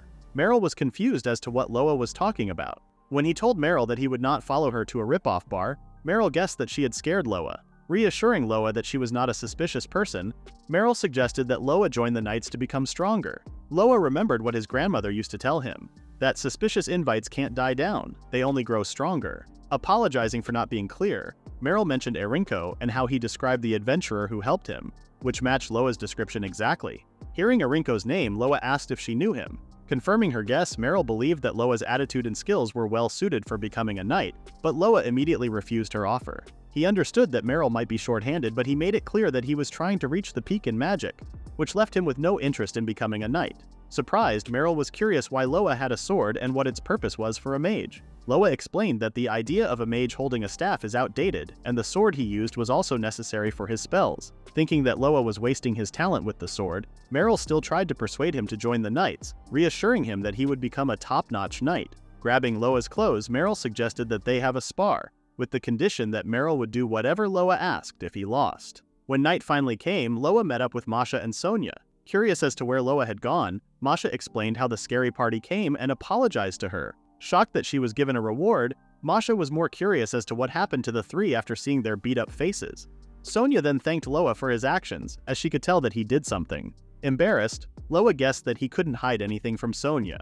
Agreeing with Loa's statement, Sonia then asked who the lady behind him was. Before Loa could explain, Meryl had already stepped forward and introduced herself. Meryl apologized and requested to borrow Loa, which surprised Sonia. As Loa asked Meryl not to twist the story, he explained that Meryl was interested in them for saving Arinko, and kept insisting that they join the knights. Since Meryl was too persistent, they ended up settling the matter with a spar, with the conditions that if Loa lost, he would join the knights, and if Meryl lost, she would do anything for him. Shocked by the conditions, Sonia asked Loa for an example of what he planned to request from Meryl. After giving examples like money or information, Sonia immediately felt relieved, which made Loa curious about what was happening to her. Accepting Meryl's challenge, Sonia was confident that Loa would never lose to someone like Meryl. As Meryl had no plans of losing either, Loa was curious as to why Sonia was the one getting heated up when he was the one fighting. Masha then explained to Loa that a fight between women had just begun. Transferring to the Almont training ground, Sonia was amazed that Almont's guild had an actual training ground. Since there were a lot of professionals in Almont, training grounds were becoming common in the town. Masha then found the adventurers who once hired her odd, as the three were now cheering for Loa, wishing that he would end the fight with one hit. Asking Loa if he was ready, Meryl informed him that the match would begin the moment the coin hit the floor. Loa would win if he hit Meryl once, while Meryl needed to hit Loa 3 times. Not expecting a handicap, Loa voiced his refusal to have one. Sonia asked if he was sure, reminding him that Meryl was still a knight and needed to show mercy to civilians. Surprised by Meryl's speed, Loa remained composed since he could still see her stance. Planning to deflect Meryl's sword, Loa was surprised to realize that the stance Meryl showed was a feint. Hitting Loa on the shoulder, Meryl commented how she could never get used to fighting adventurers. She then pointed out to Loa that he would lose if he didn't go all out. Realizing that Meryl might be right, Loa thought that he might be in a bad situation. As spectators of the match, Sonia was surprised that Meryl instantly got a hit. Realizing that they may have underestimated Meryl, Masha slowly believed that Meryl was indeed a true knight. After explaining to Sonia that a true knight ranks second within the knights, Sonia became amazed at how strong Meryl really was and expected no less from her since she saw Loa's true strength. Sonia expressed a little bit of worry, as she guessed that Loa had never pointed his sword at a person before. As Loa cast body strengthening, Meryl assumed that Loa was starting to get serious and wished to test out his skills. As their swords clashed, Sonia was impressed with Loa for being able to learn and follow her movements in an instant. Amazed at Loa's growth speed, Meryl believed that Loa's potential was something that could not be ignored. Having more fun in their fight, Meryl accidentally showed a face that a knight shouldn't be making. Realizing her mistake, Meryl immediately apologized. Taking the opportunity to recover, Loa summoned an restoration medicine. Surprised to see an item appearing out of nowhere, Meryl asked Loa if what he did was also magic.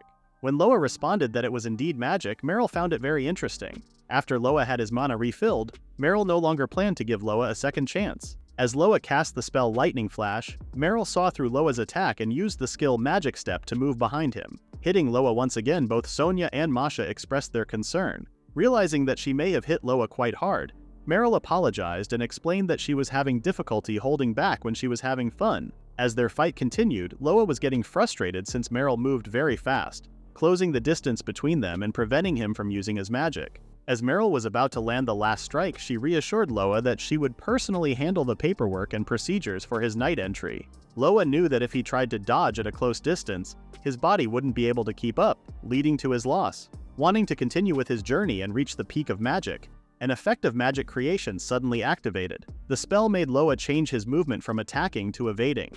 Meryl was surprised by Loa's sudden change of movement. After knocking Meryl's sword away, the spectators became rowdy as the fight concluded with Loa as the victor. Surprised, Meryl couldn't believe that Loa was able to dodge her attack and was curious about what he did. However, Loa wondered himself as he didn't know what type of power he had just used. Inspecting his sword, Loa could tell that it was just a normal wooden sword.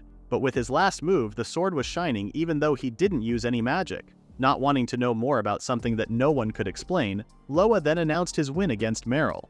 Unable to believe that she lost the match, Meryl suddenly started crying. As tears fell down her face, Meryl revealed that they were very understaffed, which meant that having Loa join was a huge deal. The Knights were so busy that their skin became dry and thick, which led to their new members leaving the Knights. Honoring her promise, Meryl would listen to whatever Loa said. Finding the situation to be more difficult, Loa expressed that he didn't need anything at the moment and planned to save it until something came up. Meryl asked Loa if he was sure, as she was willing to use her paid holidays for her promise. But Loa just told her to rest. Running towards Loa, Sonia hugged him and was very curious about the last move that Loa pulled. Thinking of the move as cool, Sonia truly believed that Loa was super cool. Filled with excitement, Sonia didn't realize that she was already so close to Loa and only noticed it after Loa informed her. Masha later approached Loa and was also amazed by his movement. Praising it, she noted that Loa's movements were so fast it looked like time stopped. Thinking that the sword was enchanted with magic, Masha was curious about what Loa did. Loa couldn't explain what happened and believed that he could not replicate the move at the moment. Loa believed that if he could do the move again, tackling dungeons would be more fun. As Meryl listened to Loa speak about how he wished to know how strong he would get, Meryl finally realized why Loa did not want to be a knight. It was because Loa already had good teammates and was having fun on his journey. Apologizing for asking the impossible, Meryl was frustrated but agreed to give up on persuading Loa. After sharing where she currently stayed and what she would be doing if she was not in the dorm, Meryl then told Loa to come look for her if he needed help. Loa thanked Meryl for giving him an interesting experience. Back on the first floor of the Almont dungeon, Loa was curious as to why Masha was tagging along with them. Surprised that Loa even asked, Masha explained that Sonia employed her as a courier. When Loa noticed that Masha's accent had changed, Masha explained that the people who hired her told her that she spoke like a bumpkin and decided to change how she spoke. Loa was surprised to learn that Masha even cared about such a small matter. Sonia expressed her support for Masha, sharing how girls mind the smallest details, and that all of them want to be called cute.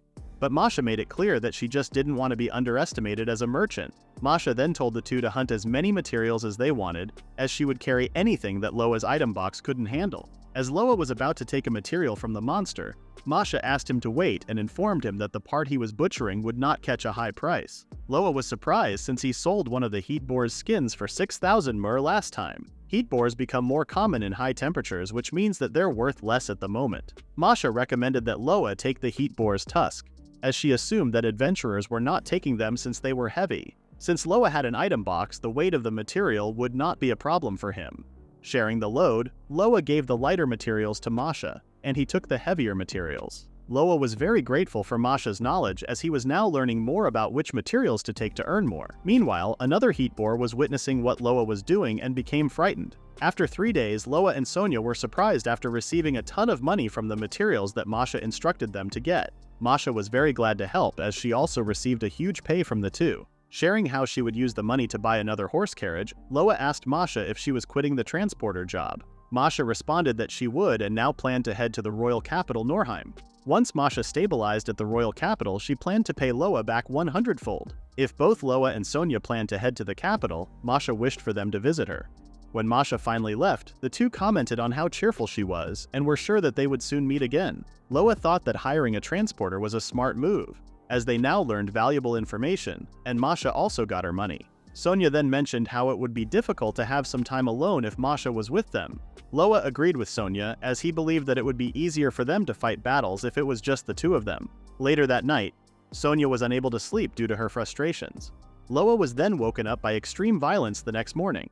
On the 5th floor of the Almont dungeon, Loa and Sonia were fighting flame buffaloes that had a recommended subjugation level of 550. After taking out a bunch of flame buffaloes with the spell exploding bubbles, Loa was thankful for Sonia, as they had now reached their target levels. As Loa reached level 501, he was thinking of getting the spell Water Cloud Murasami, which costs 500 levels. Although the mana cost and cooldown of the spell were significant, Loa was still happy since the damage of the spell was insanely good. As Loa was about to exchange almost all of his levels for the spell, Sonia asked him to wait and explained that he should better exchange his levels outside of the dungeon, as he would instantly die if a monster hit him once. Understanding what Sonia meant, Loa sulked as he wanted to obtain the spell as soon as he could. Back in town, Loa was able to obtain a decent amount of money for the 15 C-ranked magic stones. Considering the expensive inn they were staying at, Loa wished they had gained more money. Sonia suggested they head to the 6th floor, as there was a possibility they could obtain materials worth more. Overhearing Loa and Sonia's conversation,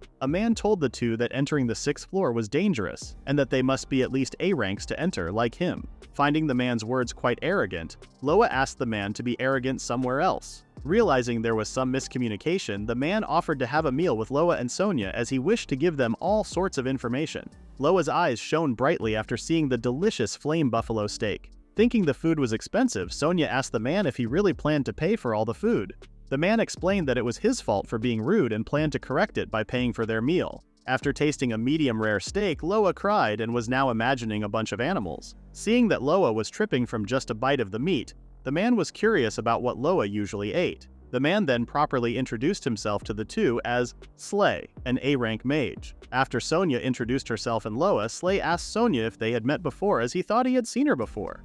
Dismissing his thoughts, Slay guessed that Loa and Sonia were new adventurers in Almont. Slay then shared that the monsters on the 6th floor were leaps above the previous ones and that their recommended levels were above 900 and were mostly B-ranked monsters. Upon hearing the ranks of the monsters, Sonia remembered the extra dungeon boss they fought, which had a recommended level of 1000. Remembering the boss as well, Loa believed they had a chance as long as the monsters didn't gang up on them. Surprised to hear about the two defeating an extra boss, Slay asked what their levels were. After learning that the two were C ranks, Slay immediately became silent while fidgeting, which the two believed was him trying to hold back his questions. After learning about their levels, Slay believed that the two were diving into an even more dangerous area. Adventurers who can clear Almont's 6th floor are rare, so there are a lot of monsters that have never been beaten before in there. Noticing Loa's happy face, Sonia immediately guessed that Loa was eager to have a look at the floor. When Loa revealed that he was also a mage, Slay was surprised as he couldn't tell from Loa's appearance. Loa then shared that he was once a swordsman and had just become a mage in the past month. Impressed with Loa's boldness to challenge a C-ranked dungeon in a month, Slay then shared with Loa that staves can reduce the mage's chant time.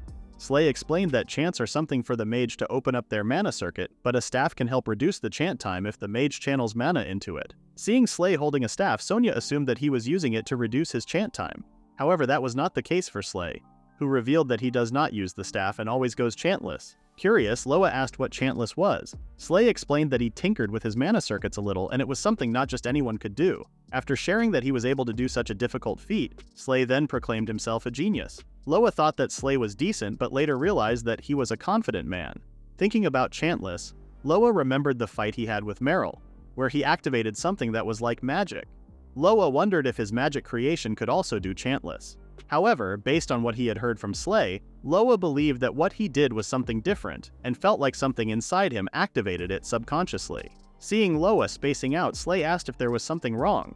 Loa responded that there was none and was pleased to meet another mage like Slay. As Slay felt the same, he sensed that Loa would become his good rival. Now that Loa is outside the dungeon without any monsters to threaten his life, he asked Sonia if he could now obtain the spell that costs 500 levels. Since they were in a safe area, Sonia agreed. After acquiring the water cloud Murasami, Loa believed that with his new powerful spell, even a B-ranked monster would die in one hit. As Loa's level dropped back to 1, he immediately fainted after getting bitten by a random kitty that had a higher level than him. Shocked, Sonia asked Loa not to die from a random kitty. Later that night, the two were back in their inn and resting. As they planned to prioritize getting Loa's levels back, Sonia suggested that they head to the 6th floor after tomorrow. Based on what Slay told them, Loa believed that he could at least reach level 500 before they go to the 6th floor. While Loa was checking his status window, Sonia was surprised when Loa suddenly stood up and couldn't believe what he read. Loa then showed Sonia the information. Since Loa's level usage exceeded 3000, his acquired experience would be multiplied by 2. The two couldn't believe that the experience bonus could also be applied to another party member. Now back on the first floor of the Almont dungeon, Loa defeated his second heat boar, which he remembered would usually raise his level to 150, but with the new level reset, he now reached level 250. After hearing the levels Loa gained, Sonia found the spell magic creation really amazing and believed that Loa would soon become the world's strongest. Agreeing with Sonia, Loa planned to train his magic to the pinnacle of the world. Hearing Sonia's comforting words, Loa thanked her for always saving him from danger. Their conversation was interrupted by a familiar monster, which could be found in another dungeon. Although they were curious as to how the giant squid ended up reaching them, Loa wasted no time in taking out the monster. After grinding his level, Loa finally reached level 610. While walking down the stairs, the two decided to look around the place first to secure an escape route to the 5th floor. Loa was surprised when a red ogre suddenly showed up wielding a flaming sword. Fortunately for Loa, Sonia was close by to protect him from the attack. Seeing that Sonia easily blocked the attack, Loa guessed that her defense was now godlike, allowing her to go toe-to-toe against someone with such a level gap. Chanting his new spell, Water Cloud Murasame, Loa killed the monster and broke its weapon in just one swing. Sonia was surprised after seeing her level raised to 750. Thinking that leveling was addictive, Loa then mentioned that they would level up in a flash. After defeating a monster, Loa suggested to Sonia that they pull back for now after collecting the magic stones. During the 150-second cooldown, Loa stated that he wouldn't be able to fight and that the monsters might gang up on them after all the noise they made. While Loa was explaining that they could beat 1 or 2 more monsters after the cooldown finished, Sonia called for Loa's attention, informing him that the whole dungeon was coming straight at them. Surprised, Loa was glad that they had secured the stairs and ordered Sonia to run to the upper floors, believing that the monsters wouldn't be able to follow them to another floor. Unfortunately for the two, the horde of monsters was still following them. Worried, Sonia asked Loa what they were going to do as they would be pincered by the monsters on the 5th floor. Loa realized that they were in grave danger, as they still needed to buy some time for his chanting spell if they managed to make it through the cooldown. Loa accidentally stepped on a trap, causing him to be covered in smoke. Thinking that Loa had activated the same trap as her, Sonia tried covering her eyes, believing that Loa would be half naked. Confused as to why Sonia was weirdly staring at him, Loa revealed that he had the ring of detection and had barely seen and evaded the trap. Sonia immediately became disappointed, as the trap did not work on Loa. Whilst heading up the stairs, they fortunately encountered Slay, who helped them eliminate the monsters. Both Loa and Sonia were amazed by Slay's power, as he was able to wipe out the large number of monsters in just mere seconds. Slay then reminded the two of the warning he gave them about the 6th floor. After thanking Slay for the help, Loa asked if the spell Slay used was a fire-type spell. Receiving praise from Loa, Slay once again boasted about his power, claiming that a genius like himself could not be defeated by mere C-rank monsters. Seeing Slay's confidence and power, Loa idolized Slay, especially after seeing his chantless magic. Praising the chantless magic, Slay believed that people with talent like Loa and Sonia had the possibility of using chantless magic. Slay was confident that if Loa put in some effort, he too could use chantless magic. When another group of monsters started charging towards them again, Slay saw it as another opportunity to show the two another spell. When Slay suddenly floated, Loa believed that he was utilizing wind magic to fly. However, it was not the case, as Slay explained that he was using a gravity spell. Seeing that there weren't that many monsters, Slay decided to use a spell that he believed was enough for the number of monsters that were headed towards them. Casting the spell Meteor Shower, Slay burned all the monsters, wiping them out easily. Both Loa and Sonia were amazed by Slay's spell, especially Loa, as he believed that Slay's spell was leagues ahead compared to his fire-type spells. After witnessing the power of an A-rank adventurer, Loa couldn't wait to reach the same rank as Slay and perform powerful spells. Hearing Loa's words, Slay believed that Loa would also be able to reach the same rank as him, and was excited to see how strong Loa would become. After saving Loa and Sonia, Slay then left. Now alone, Slay was entertained, seeing Loa and Sonia become amazed after seeing his spell. Grateful to the two for making his boring job a bit better, Slay was suddenly stopped by a group of thieves asking for his money. Slay was pleased that someone had taken his bait again and burned the thieves without hesitation. As the remaining thief froze in fear, Slay became more excited, believing that fighting humans was much better compared to monsters. Slay believed that by putting on a nice face, people like the thieves would start flocking towards him. Scared, the remaining thief fell on his butt and asked for Slay's identity, believing that Slay wasn't a normal adventurer. The thief begged for mercy and apologized for attacking him. Glad that he left one alive, Slay wanted the thieves to see their scared faces when they begged for their lives. After blasting the thief's head, Slay thanked him for entertaining him. Slay then decided to move on to his next job, praising himself for working hard. Slay then remembered something but wondered what he would do about the report. Slay remembered that Sonia was the daughter of the Clark family, which was the reason he remembered her. Since Slay hadn't received an order to capture Sonia yet, he believed that Sonia's impenetrable defense would be more eye-catching if she stuck with Loa. On the 7th floor of Almond's dungeon, both Loa and Sonia were very excited as they were now facing the dungeon boss, a B-ranked volcano hound that had a recommended subjugation level of 1,500. Because of Slay's help, all the monsters on the 6th floor had died, giving Loa and Sonia the opportunity to continue to the 7th floor. After defeating the extra boss, William Gid, Loa was sure that the volcano hound would be far stronger, and guessed that the monster's health points were around 60,000. Loa estimated that with the amount of health points the Volcano Hound had, the spell Water Cloud Murasame would be enough to defeat the monster with one hit. When the Volcano Hound started attacking Loa, he dodged the attack and believed that the boss was the same as William Gid. Sonia tried luring the dungeon boss with the distraction spell, but the dungeon boss only turned its head towards Loa again and launched an attack. Since the distraction spell barely worked on dungeon bosses, Sonia immediately ran in front of Loa, protecting him from the attack using the Titan's shield. Sonia then told Loa that he wasn't the only one getting stronger, proving to Loa that she too had gotten stronger. Agreeing with Sonia's words, Loa then responded in kind by defeating the dungeon boss with one slice. Sonia's eyes brightened as she was again amazed by Loa's magic. The two then claimed Almond's dungeon to have finally been cleared. After clearing the dungeon, Loa received a new title and gained 50 additional defense points from the title. Sonia expressed how excited she was after gaining so many levels in one go, and mentioned how addictive leveling was. Loa then told Sonia that she would eventually get used to gaining large amounts of levels in the future. Since they defeated a few more monsters after the boss, Loa suggested that they take a look at their status. The two were now above 1,400 in terms of levels and had stacked up a good number of status points. Although Loa had learned many spells already, he believed that there were still many he hadn't learned and wished to learn them. Sonia shared the spells she had newly obtained, which made Loa believe that Sonia was strongly suited for defending and supporting. Loa bet that he wouldn't be able to find a frontliner as good as Sonia. Hearing Loa's words, Sonia smiled and believed that they were only able to reach their level because of Loa. While passing through a place crowded with people, the two asked what had happened. Loa was then informed by a bystander that they had found 3 burnt bodies and believed that they were adventurers. The bystander believed that casualties were common among adventurers, but the fate that the 3 met was brutal.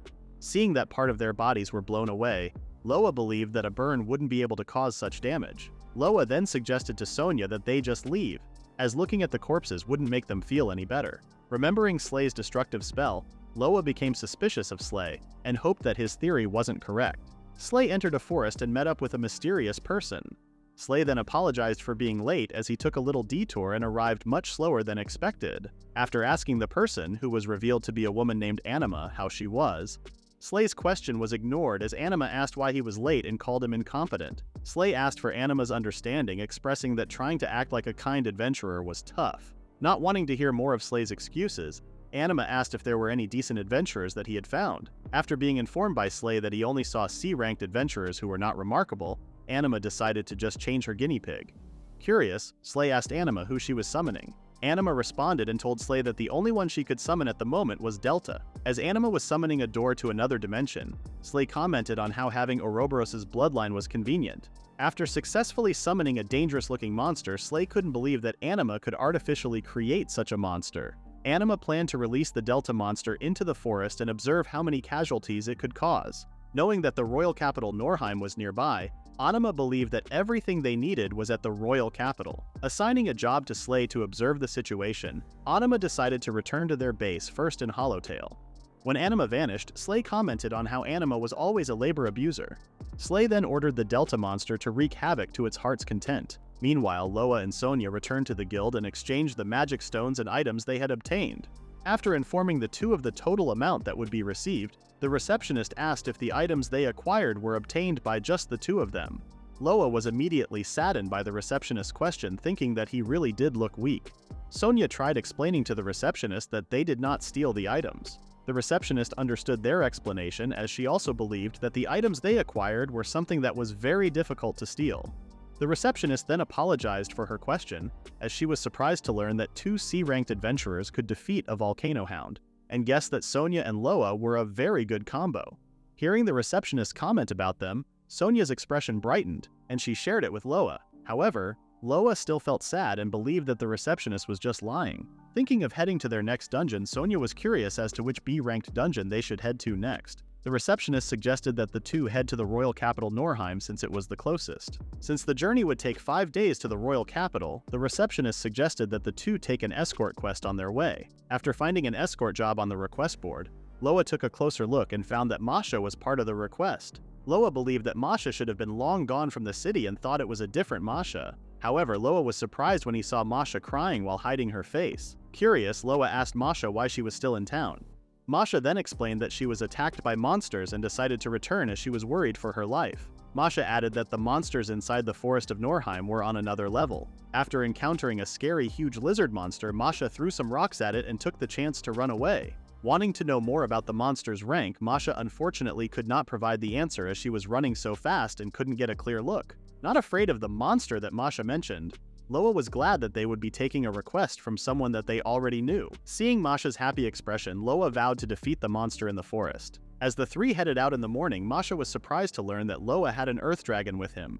When Loa mentioned that the earth dragon was a gift, Masha was shocked and jealous of Loa as she had to give everything she had just to get a horse. As their conversation turned into a naming contest, the three noticed how peaceful the area was and that they hadn't seen a single monster yet. When Sonia asked Masha if they were still far from the location where she saw the huge lizard, Masha responded that they were, believing that they were still in the clear.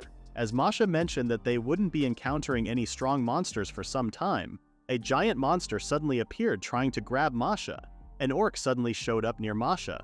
Realizing that he didn't have the time to chant a spell, Loa decided to use his sword to block the orc's attack. Although Loa successfully blocked the first attack, he was still subdued by the orc's other hand. Loa was unable to chant a spell or breathe due to the orc's grip. Sonia was able to loosen the orc's grip momentarily by using her distraction spell.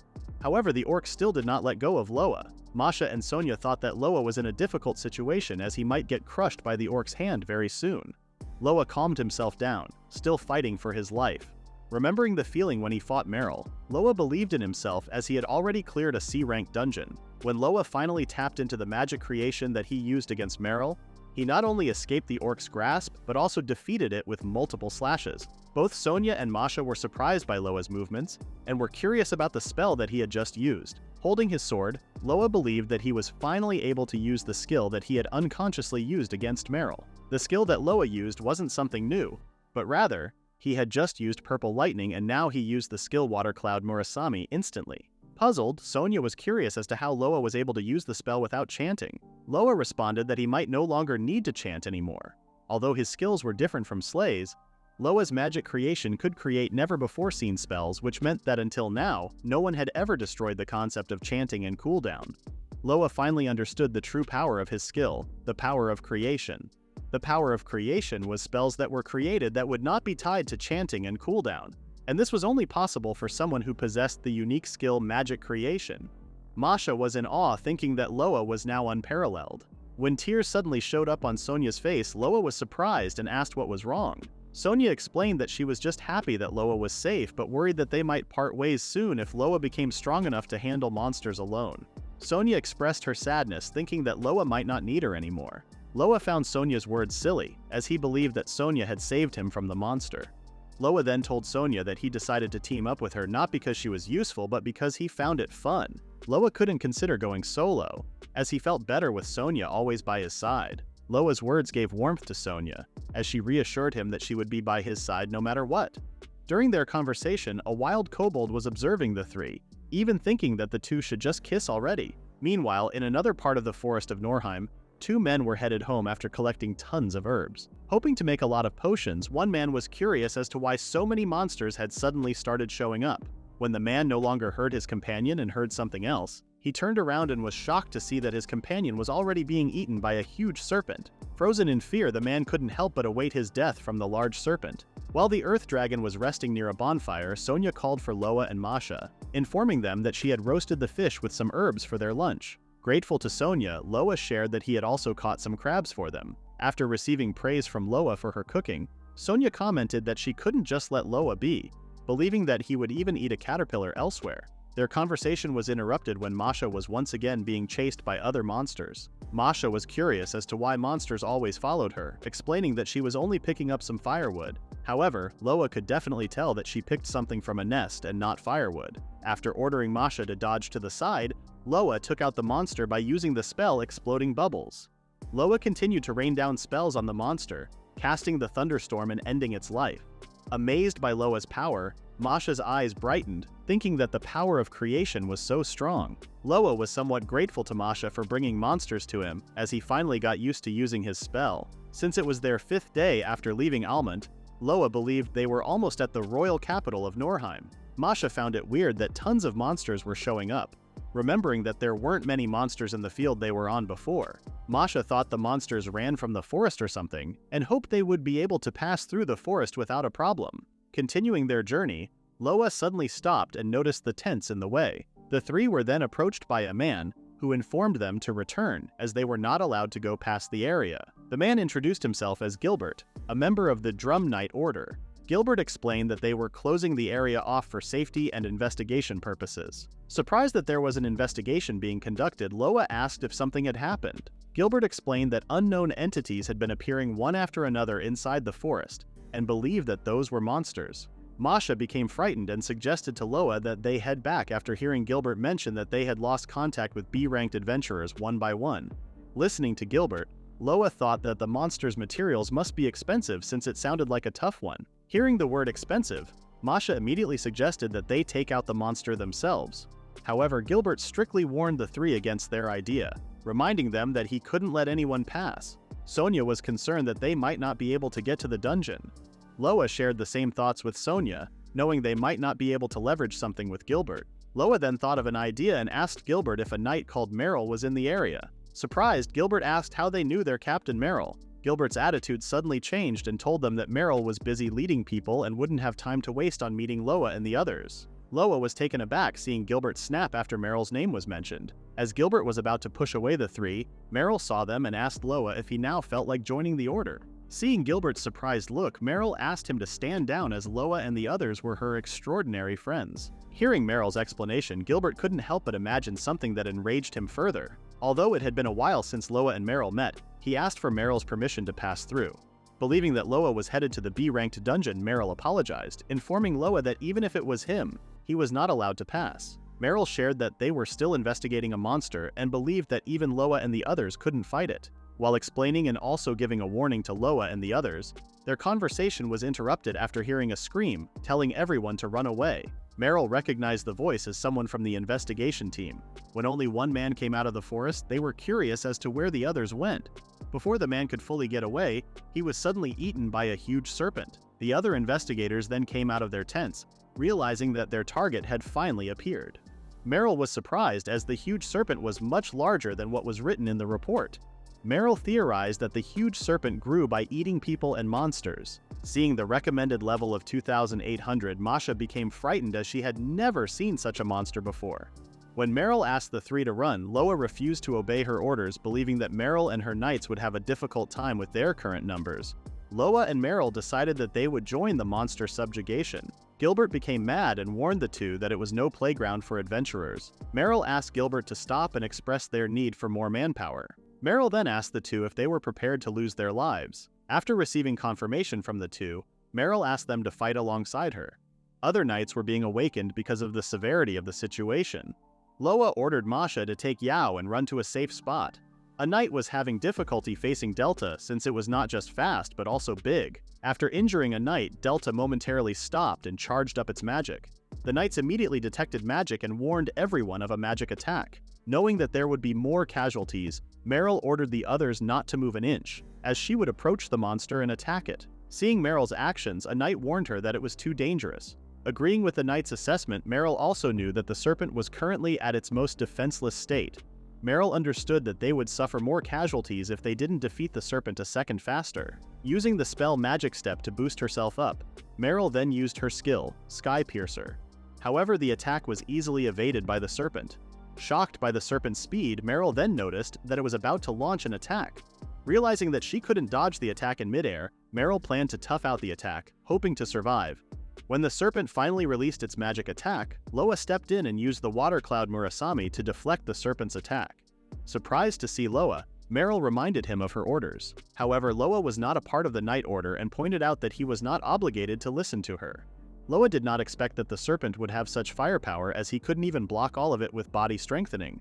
But Loa's action was just enough to buy time, and he left the rest to Sonia. Using her magical shield, Sonia fully blocked the serpent's magical attack. Seeing the serpent stop its attack, the knights were speechless and curious about Loa and Sonia's identities. Shocked after witnessing Loa and Sonia's powers, Gilbert told everyone that the two were Meryl's trusted friends and the reinforcements for the battle. Following Loa and Sonia's lead, Gilbert then told everyone to attack, proving that being a knight was something that could not be taken lightly.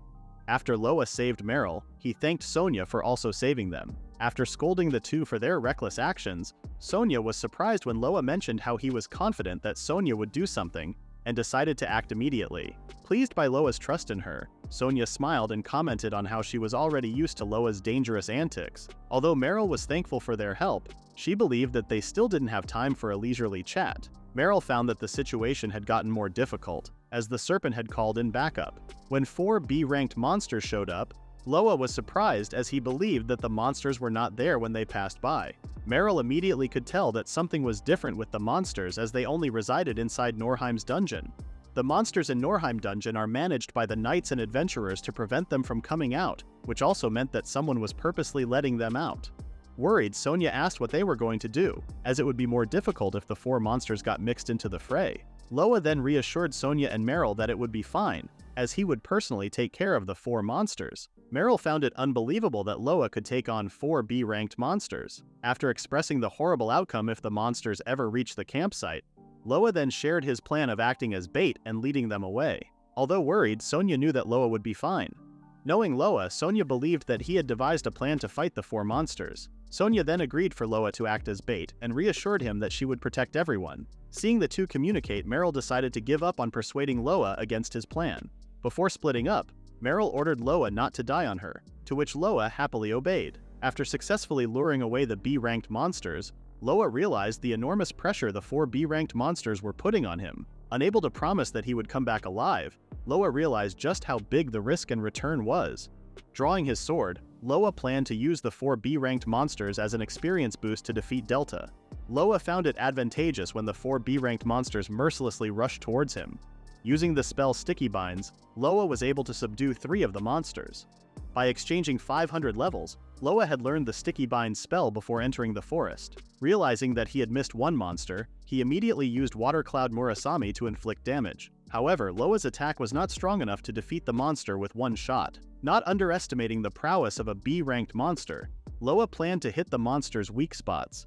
Combining the spell Thunderstorm to momentarily stun the monster and Water Cloud Murasame, Loa successfully subjugated the monster. Obtaining lots of experience, Loa's level jumped from 915 to 1515. Since Sonia was not around, Loa decided to get a new spell. Checking through the list of spells, Loa noticed a non-attribute spell called Gate of Severance. The spell's damage is high and costs little mana, but the downside was the spell's long chant time and its limitation to using a sword. Although the spell didn't feel practical, Loa believed that it was still a strong spell that would entice mages. Loa found the spell very suited for him, as he is not just a sword wielder but also does not chant spells. As the remaining monsters charged at him, Loa immediately used his new spell and inflicted damage to all the surrounding monsters, instantly defeating them. Amazed at how many levels he obtained from the remaining monsters, Loa decided to head back to the campsite to face Delta. Observing Loa from a distance, Slay couldn't believe that Loa easily defeated 4 B-ranked monsters. Slay was appalled by Loa's battle senses, praising Loa's ability to mix both swordsmanship and magic. Slay was curious as to when Loa learned how to use chantless magic. Taking an interest in Loa, Slay wondered how far Loa could go. Slay now awaited Loa's fight with Delta, believing that it would be the most interesting part of the situation. Meryl ordered her men to lead Delta to the monster trap, as they planned to defeat it inside the trap. Curious, Sonia asked what the traps were. Meryl explained that although the devised trap was kind of old school, there was a fall pit near the camp that was specifically made for monsters. They placed some platinum threads as capture nets at the top and cast some camouflage spells to make it invisible. Gilbert immediately warned the others of Delta's attack. Seeing that it was once again a magic attack, Sonia leapt towards it and blocked the magic attack by herself. After barely blocking the monster's attack, Meryl praised Sonia for her work and continued their momentum with a counterattack, finally hitting her Skypiercer. Seeing the monster flinch, Gilbert took the opportunity to knock the monster to the ground by using a leg sweep. When the monster finally fell on its back, the platinum threads were immediately activated, fully subduing Delta in the pit. Seeing the subdued monster, Sonia wondered if they had finally defeated it. Seeing Delta no longer moving, the knights cheered, believing that they had finally defeated the monster. Gilbert felt enthusiastic as he had delivered the final blow that led to the monster's defeat. After praising Gilbert for his help, Meryl still believed that it was too early for them to celebrate, as they still had to deal with delivering the finishing blow to the monster and treating the wounded. All of a sudden, a gust of wind surprised everyone. Meryl and the others were alarmed after seeing a black mist forming on top of Delta. When a man wearing a mask appeared, Gilbert immediately associated the man with being Delta's friend. After seeing the man, Sonia immediately recognized who the culprit was and asked if this was all Hollowtail's doing. Meryl was surprised and asked Sonia how she knew about Hollowtail. The man then pulled out a syringe and injected Delta with something, causing it to melt. Meryl and the others were surprised by the man's actions, as they thought that the monster was his friend. As Sonia was about to follow the fleeing man, Meryl immediately stopped her. Meryl could tell that there was some bad blood between Sonia and Hollowtail, but still reminded her that the enemy is dangerous. Hollowtail started moving 5 years ago and became the most dangerous monster organization. Recklessly chasing Hollowtail would not end well for Sonia. After talking some sense into Sonia, Meryl was finally able to calm her down. Sonia apologized for her behavior and remembered that she now had something more important to focus on. When Meryl asked if the important thing was Loa, Sonia felt embarrassed as she unconsciously responded to Meryl's question. As both finally calmed down and teased Sonia further, the melted flesh of Delta suddenly started moving. Sonia noticed the attack and immediately blocked it. As Meryl was still shocked by the sudden attack, Sonia realized that their fight was still not over. Seeing the melted flesh turn into a humanoid, Sonia immediately warned everyone about the humanoid's attack. Using Magic Step, Meryl took the initiative. However, she did not expect the enemy to be so fast, which led to her receiving an injury on her back. Enraged, Gilbert wanted to take revenge for Meryl. However, Gilbert too was surprised by the enemy's speed. Sonia could only witness how the humanoid easily took out both Gilbert and Meryl. As fear instilled within the knights, they immediately chose to run away for their lives. In a panic, Sonia asked everyone not to scatter, as she couldn't protect them if they were all spread out. Sonia now wondered what she should do, as she had promised Loa that she would protect everyone. As the humanoid was about to attack Sonia, Loa arrived just in time. After apologizing to Sonia for making her wait, Loa then mentioned that he would ask for the details later after defeating the new enemy first. The humanoid that formed from the melted flesh was still the same Delta, but now more powerful. After praising Delta for his newly gained power and stylish look, Loa reassured Sonia that everything was fine as he gave Meryl some recovery potions to help the others. Sonia teared up after receiving praise from Loa for not letting anyone die. Loa was surprised when Delta suddenly spoke and found its comment very rude. When Delta closed the distance between them in a flash, Loa was caught off guard and barely dodged the attack. Observing the fight, Sonia was amazed at how Loa and Delta could trade blows at such a fast pace. After parrying all of his attacks, Delta was impressed with Loa for being able to see his movements. Being raised in the boonies, Loa had sharpened his eyesight. He found their fight quite nostalgic, remembering how he used to catch lizards and eat them. Delta found Loa's joke amusing and decided to toy with him. Loa was caught off guard when he received damage from Delta. After blocking Delta's following attacks, Loa admitted that he could barely track Delta's movement with his eyes, and that his body was unable to keep up. Sensing an attack behind him, Loa thought that he was in a dire situation. Fortunately for Loa, Sonia stepped in and protected his back. Although Sonia couldn't see Delta's attacks, she could still block the attacks by guessing where they were coming from. After listening to Sonia's observations of Delta, Loa could tell that Sonia was also growing. As the two planned to defeat Delta, Sonia vowed that she would be the one to protect Loa. Sonia's impregnable suddenly evolved into the Sacred Guard. As Loa's power was rising, Delta found it very annoying and tried to sneak in and attack. Unfortunately, it was easily blocked by Sonia. With Loa's current level, he decided to get a new skill called Demon's Fighting Spirit. Finding the situation very troublesome, Delta used the spell Demon Light Bullet to kill Loa and Sonia. However, Loa remained unfazed as he could only see Delta as an experience boost. Cutting everything down, Loa used the Gate of Severance, inflicting damage on Delta. Loa then reminded Delta how he had told him that he would beat him in one blow. After defeating Delta, Loa had regained all of the levels he had used, even with Sonia in the party. Thanks to the double experience that Loa had, his level went up by 3,200 in one go. As Loa informed Sonia that he could make another strong spell with his new levels, he was surprised when he saw Sonia collapse in front of him.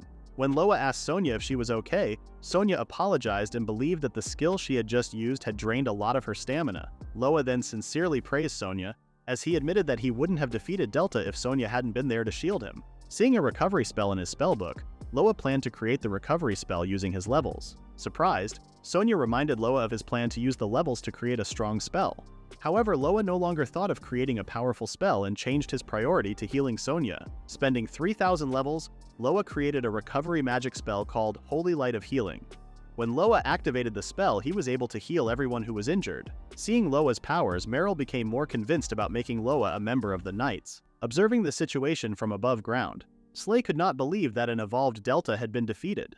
Slay was now more intrigued by Loa, as it was his first time seeing a mage like him. Excited for their reunion, Slay hoped that Loa would become even stronger by then. The next day at the capital of Norheim, Loa was not sure what to say, as it was the first time for him to give a speech before a toast. Since many things had happened during the fight, Loa was not sure if he would be able to pull it off. Informing everyone that they should be grateful for still being alive after what they had encountered, Loa and everyone else raised their cups as Loa told everyone to enjoy the moment. Masha, who had stuffed her mouth with pasta, thought that Loa's speech was touching. Unable to believe that Loa had defeated such a formidable monster, Masha shared how she would have loved witnessing Loa's battles. Loa then remembered that Masha had been hiding with Yao. Loa was shocked to see Yao crying and covered in ribbons. After seeing Loa fight and defeat Delta so quickly, Meryl knew that Loa had the ability to be a hero, and once again suggested that he join the Knights. Sobbing on the side, Gilbert reminded Meryl that he had also fought against the monster and had managed to take out a leg. The rest of the Knights, who were now very drunk, cheered for Loa to join the Knights and to break up with his party member Sonia. Meryl then reminded her Knights that the monster had only been defeated with the combined help of both Loa and Sonia. Surprised at first, Sonia then agreed with Meryl's statement, as she knew that Loa could beat any enemy. Always believing in Sonia, Loa then shared with everyone how even though Sonia violently woke him up every morning, she still jumped in to save him. As Meryl and the Knights cheered for the two, she then informed Loa and Sonia to drink up, as the tab would be taken care of by the Knights. Resting in his room and cleaning his weapon, Loa was very excited to tackle some dungeons immediately. Hearing Sonia knock outside, Loa told Sonia that he was about to go to sleep when she asked him if he was awake. Holding a pillow, Sonia was having trouble falling asleep by herself, and asked Loa if she could sleep in his room. Remembering how they had once slept in the same room back in Almont, Loa guessed that the change in environment had made it hard for Sonia to fall asleep. After agreeing to Sonia's request, Loa informed her that he first had a condition for her before sleeping together. Sonia's nervous feeling vanished when Loa asked her not to wake him up too early. Although Sonia had already expected what Loa would say, she was still annoyed, as she thought that Loa would ask something personal about her. Loa did not expect to hear from Sonia that she would sleep in tomorrow. While rambling on his own, Loa noticed that Sonia had gotten quiet and realized that she had fallen asleep. Loa guessed that Sonia must have been so tired, as he did not remember Sonia falling asleep before him. Loa shared how he also agreed with Meryl's statement that his bond with Sonia was strong enough to fight off a strong monster. Touching Sonia on the head, Loa thanked Sonia for always protecting him before saying goodnight. When Loa finally woke up sporting bed hair, he could not believe that he had woken up earlier than Sonia. Loa was about to wake Sonia, but decided not to after realizing that she was having a dream. Getting off the bed, Loa decided to just make plans around the town. Loa was about to leave the room when he stopped, as he became concerned with what was happening in Sonia's dream after hearing her mention his name eating plates. When Loa visited the guild, he encountered Meryl, who was waiting for him. When Meryl noticed that Sonia was not around, Loa explained that Sonia was still asleep due to exhaustion from the fight. Meryl understood Sonia's exhaustion and admitted to herself that she was reaching her limit. However, she couldn't take a vacation, as she still had to make reports of the incident and set up future countermeasures. Loa remembered that Meryl still owed him a favor where she would do anything for him. Loa's words were heard by everyone in the guild. Meryl was surprised when Loa wished for her to have a temporary leave. Meryl was worried about her work at first, but believed that if Loa requested her to rest, she would get her well-deserved leave. Nervous, Meryl asked Loa if that was all he wanted from her, even telling Loa that she wouldn't mind taking another harsh job, as she was confident that she could work for 3 days without sleep. Loa and Meryl were surprised by Sonia's sudden arrival. Sonia was relieved to see Loa at the guild, as she felt scared when she woke up and did not see Loa beside her. Since both Loa and Sonia were finally present, Meryl told them that she had something to give them. When the Knights reported Loa and Sonia's achievements to the guild, their adventurer ranks rose and were now up to B. Sonia and Loa cheered as they had finally increased their rank. Holding out his platinum card, Loa could not contain his happiness. Meryl then asked Loa if he was sure about going to a dungeon directly, and pointed out that they had the option to rest a bit longer. Planning to just observe what level the dungeon was currently at, Loa wanted to confirm with Meryl if the dungeon of Norheim was located outside the city. Not sure what Loa meant by outside, Meryl remembered that the dungeon of Norheim was situated in the center. When Loa showed his map, Meryl informed him that there were just rotten ruins outside the city and that no one should be there anymore. Since the map came from the old man from the item store, Loa guessed that the map could be wrong. Arriving at the old Norheim ruins, both Loa and Sonia immediately felt the intense pressure coming from the place. Sonia reminded Loa to be careful, as his level was currently low. Remembering that he had used his levels to create the recovery spell, Loa did not worry much about it, as he was confident he would not die with his current level. Sonia's heart sank when she witnessed Loa falling after reminding him to be careful. Wondering if he had reached the underground, Loa was surprised to see a huge door in front of him. When Meryl and Sonia finally caught up with him, Loa then pointed out the huge door to the two. Loa found the door very odd, as it looked like it was well maintained compared to its surroundings. Noticing the words sculpted onto the door, Sonia immediately recognized them as the language of the old world. Meryl did not expect Sonia to understand the language of the old world. After informing Meryl that she had learned a bit of archaeology before, Sonia then read aloud the words that were sculpted. When the huge door finally opened, they were surprised to learn that the door was an entrance to a dungeon. Meryl could not believe that the information on Loa's map was correct. Loa's eyes gleamed as he stumbled upon a hidden dungeon. Both Meryl and Sonia could already tell that Loa could no longer be stopped after seeing his facial expression. The three then entered the dungeon, commencing the raid of the Maze of Shadows. That is the end of the recap at chapter 23.2. Please read the pinned comment about the next part.